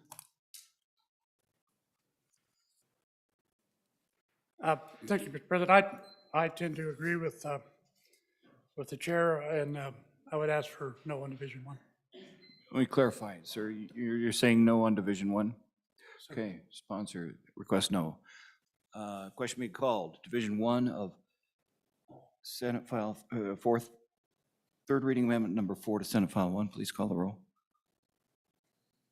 On Division 1, Anderson? No. Baldwin? No. Whitman? No. Boner? No. Bouchard? Case?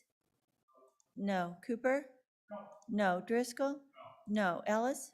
No. French? No. Murphy? No. Guru? No. Hicks? No. Hutchings? No. James? No. Kinski? No. Cole? No. Cost? No. Landon? No. McEwen? No. Nethercott? No. Pappas? No. Perkins? No. Rothfuss? No. Salazar? No. Schuler? No. Scott? No. Steinmetz? No. Wasserberger? No. Bouchard? Excused? And President Dockstader? No. Closing vote? Closing. Vote closed. Division 1, 29 no, 1 excused. Third reading amendment number 4 to Senate File 1 has failed. Go ahead. Oh, yeah, okay. Thank you. First, Division 1 of third reading amendment number 4 to Senate File 1 has failed. Division 2, do you want to speak to this? That's it? Okay. Okay. Thumbs up, Mr. Got a thumbs up back in the corner there, Senator Boner? Just a technical question. I mean, it still says they have to, $150,000 shall be expended. I'm just wondering how that's going to work. Do they have to spend exactly $150,000? It's not as if it says up to $150,000. Just more of a technical question. And We'll let either the sponsor or appropriations address that. All right. Anyone from approps? Okay. Senator Perkins? Mr. Chairman, my guess is that this is a little bit of a technical issue. It says $150,000 of the total amount appropriated to the administration of the Department of Environmental Quality shall be expended to do this. My guess is that even though it has that, I don't know that it will that it would do that. And also, we also have the opportunity, if this were to pass, that we probably can do a technical correction, or we'll see what happens on the other side, but it also can be dealt with on Commerce Committee. I don't know that I would be, I think there's a small technical glitch there, but I don't think that it's one that can't be overcome. Thank you. Okay. With that, Senator Cooper, as sponsor, would you like us to proceed with a vote? Go ahead. The question has not been called on this yet. I believe it would be in order for us to lay it back, do a technical correction of the division, bring it back for vote. I don't think that would be out of order. I would double check with the clerk to see if. Hang on. Point of order?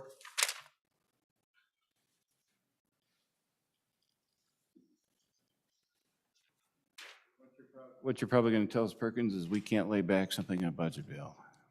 You In can't, well, an amendment. That is accurate. you can't do that, Mr. Chairman, but I can do this. Your Okay. Senate Appropriations Committee has the ability to amend this bill for a little bit longer than everybody else. And so I can go back, if we were to vote this down, I can go back and have a technical correction made and we can have that submitted. And then we'll vote on it a later time, but I do have that authority. But on the point of order, Go ahead, Senator. and regrettably, Mr. President, I was wrong. We could do that were it not for the rule regarding placement and order of Yeah. budget amendments. I'm getting a head shake Which from that it. would violate. You could correct it in a 300 series referring back to it, which would be ridiculously awkward. But Hold I'm up, wrong. Senator. We got a head shake already, so you got information. Thank you. Okay. Senator Perkins? Mr. Chairman, you do whatever you want. I don't think it's a big deal. I don't think it's a big deal. Vote this up. I think there's opportunities to correct it. And again, just because I don't think even if we have it in there, I don't know that it requires the director of the DEQ to go do something stupid and waste money. Right, I think, okay. Let's give you an opportunity to vote it up, unless Chairman Anderson has something different to say. Mr. President, on and for the Section 2 amendment to Senate File 1, we need to do this and we need to get it done. We have a lot of interest in rare earth elements right now, and the thorium is a byproduct that they need help with. We need to get this study done so we know what we can do. So on and for the amendment. Thank you. Chairman Mineral speaking. Senator Rothfuss. Thank you, Mr. President. On and for as well. And one of the things that this could provide us with the opportunity to do is not to treat the thorium as a liability and waste product, but potentially to find ways with this type of research to utilize it as a product itself, which is something that we're certainly aspiring to on the Minerals Committee. So this is a good amendment. Thank you. Thank you. The sponsor, Senator Cooper, you want to add anything to this? No, okay, and we've been asked to vote it up, move it up, and we'll do some fixing later. This is on Division 2 of third reading amendment Senate for, Just a footnote, it's not an appropriation It's of not. money. I don't know unless somebody is different. I know that you don't have to take a roll call on this. voice vote. All those in favor on Division 2 of third reading amendment number 4 to Senate File 1, all those in favor say aye. Aye. Those opposed, nay. Division 2 has passed. Mr. Floor Leader, it's my understanding that there are some brand name chicken sandwiches getting cold. Mr. President, I move we stand recessed until 1:10 p.m. Thank you. Announcements?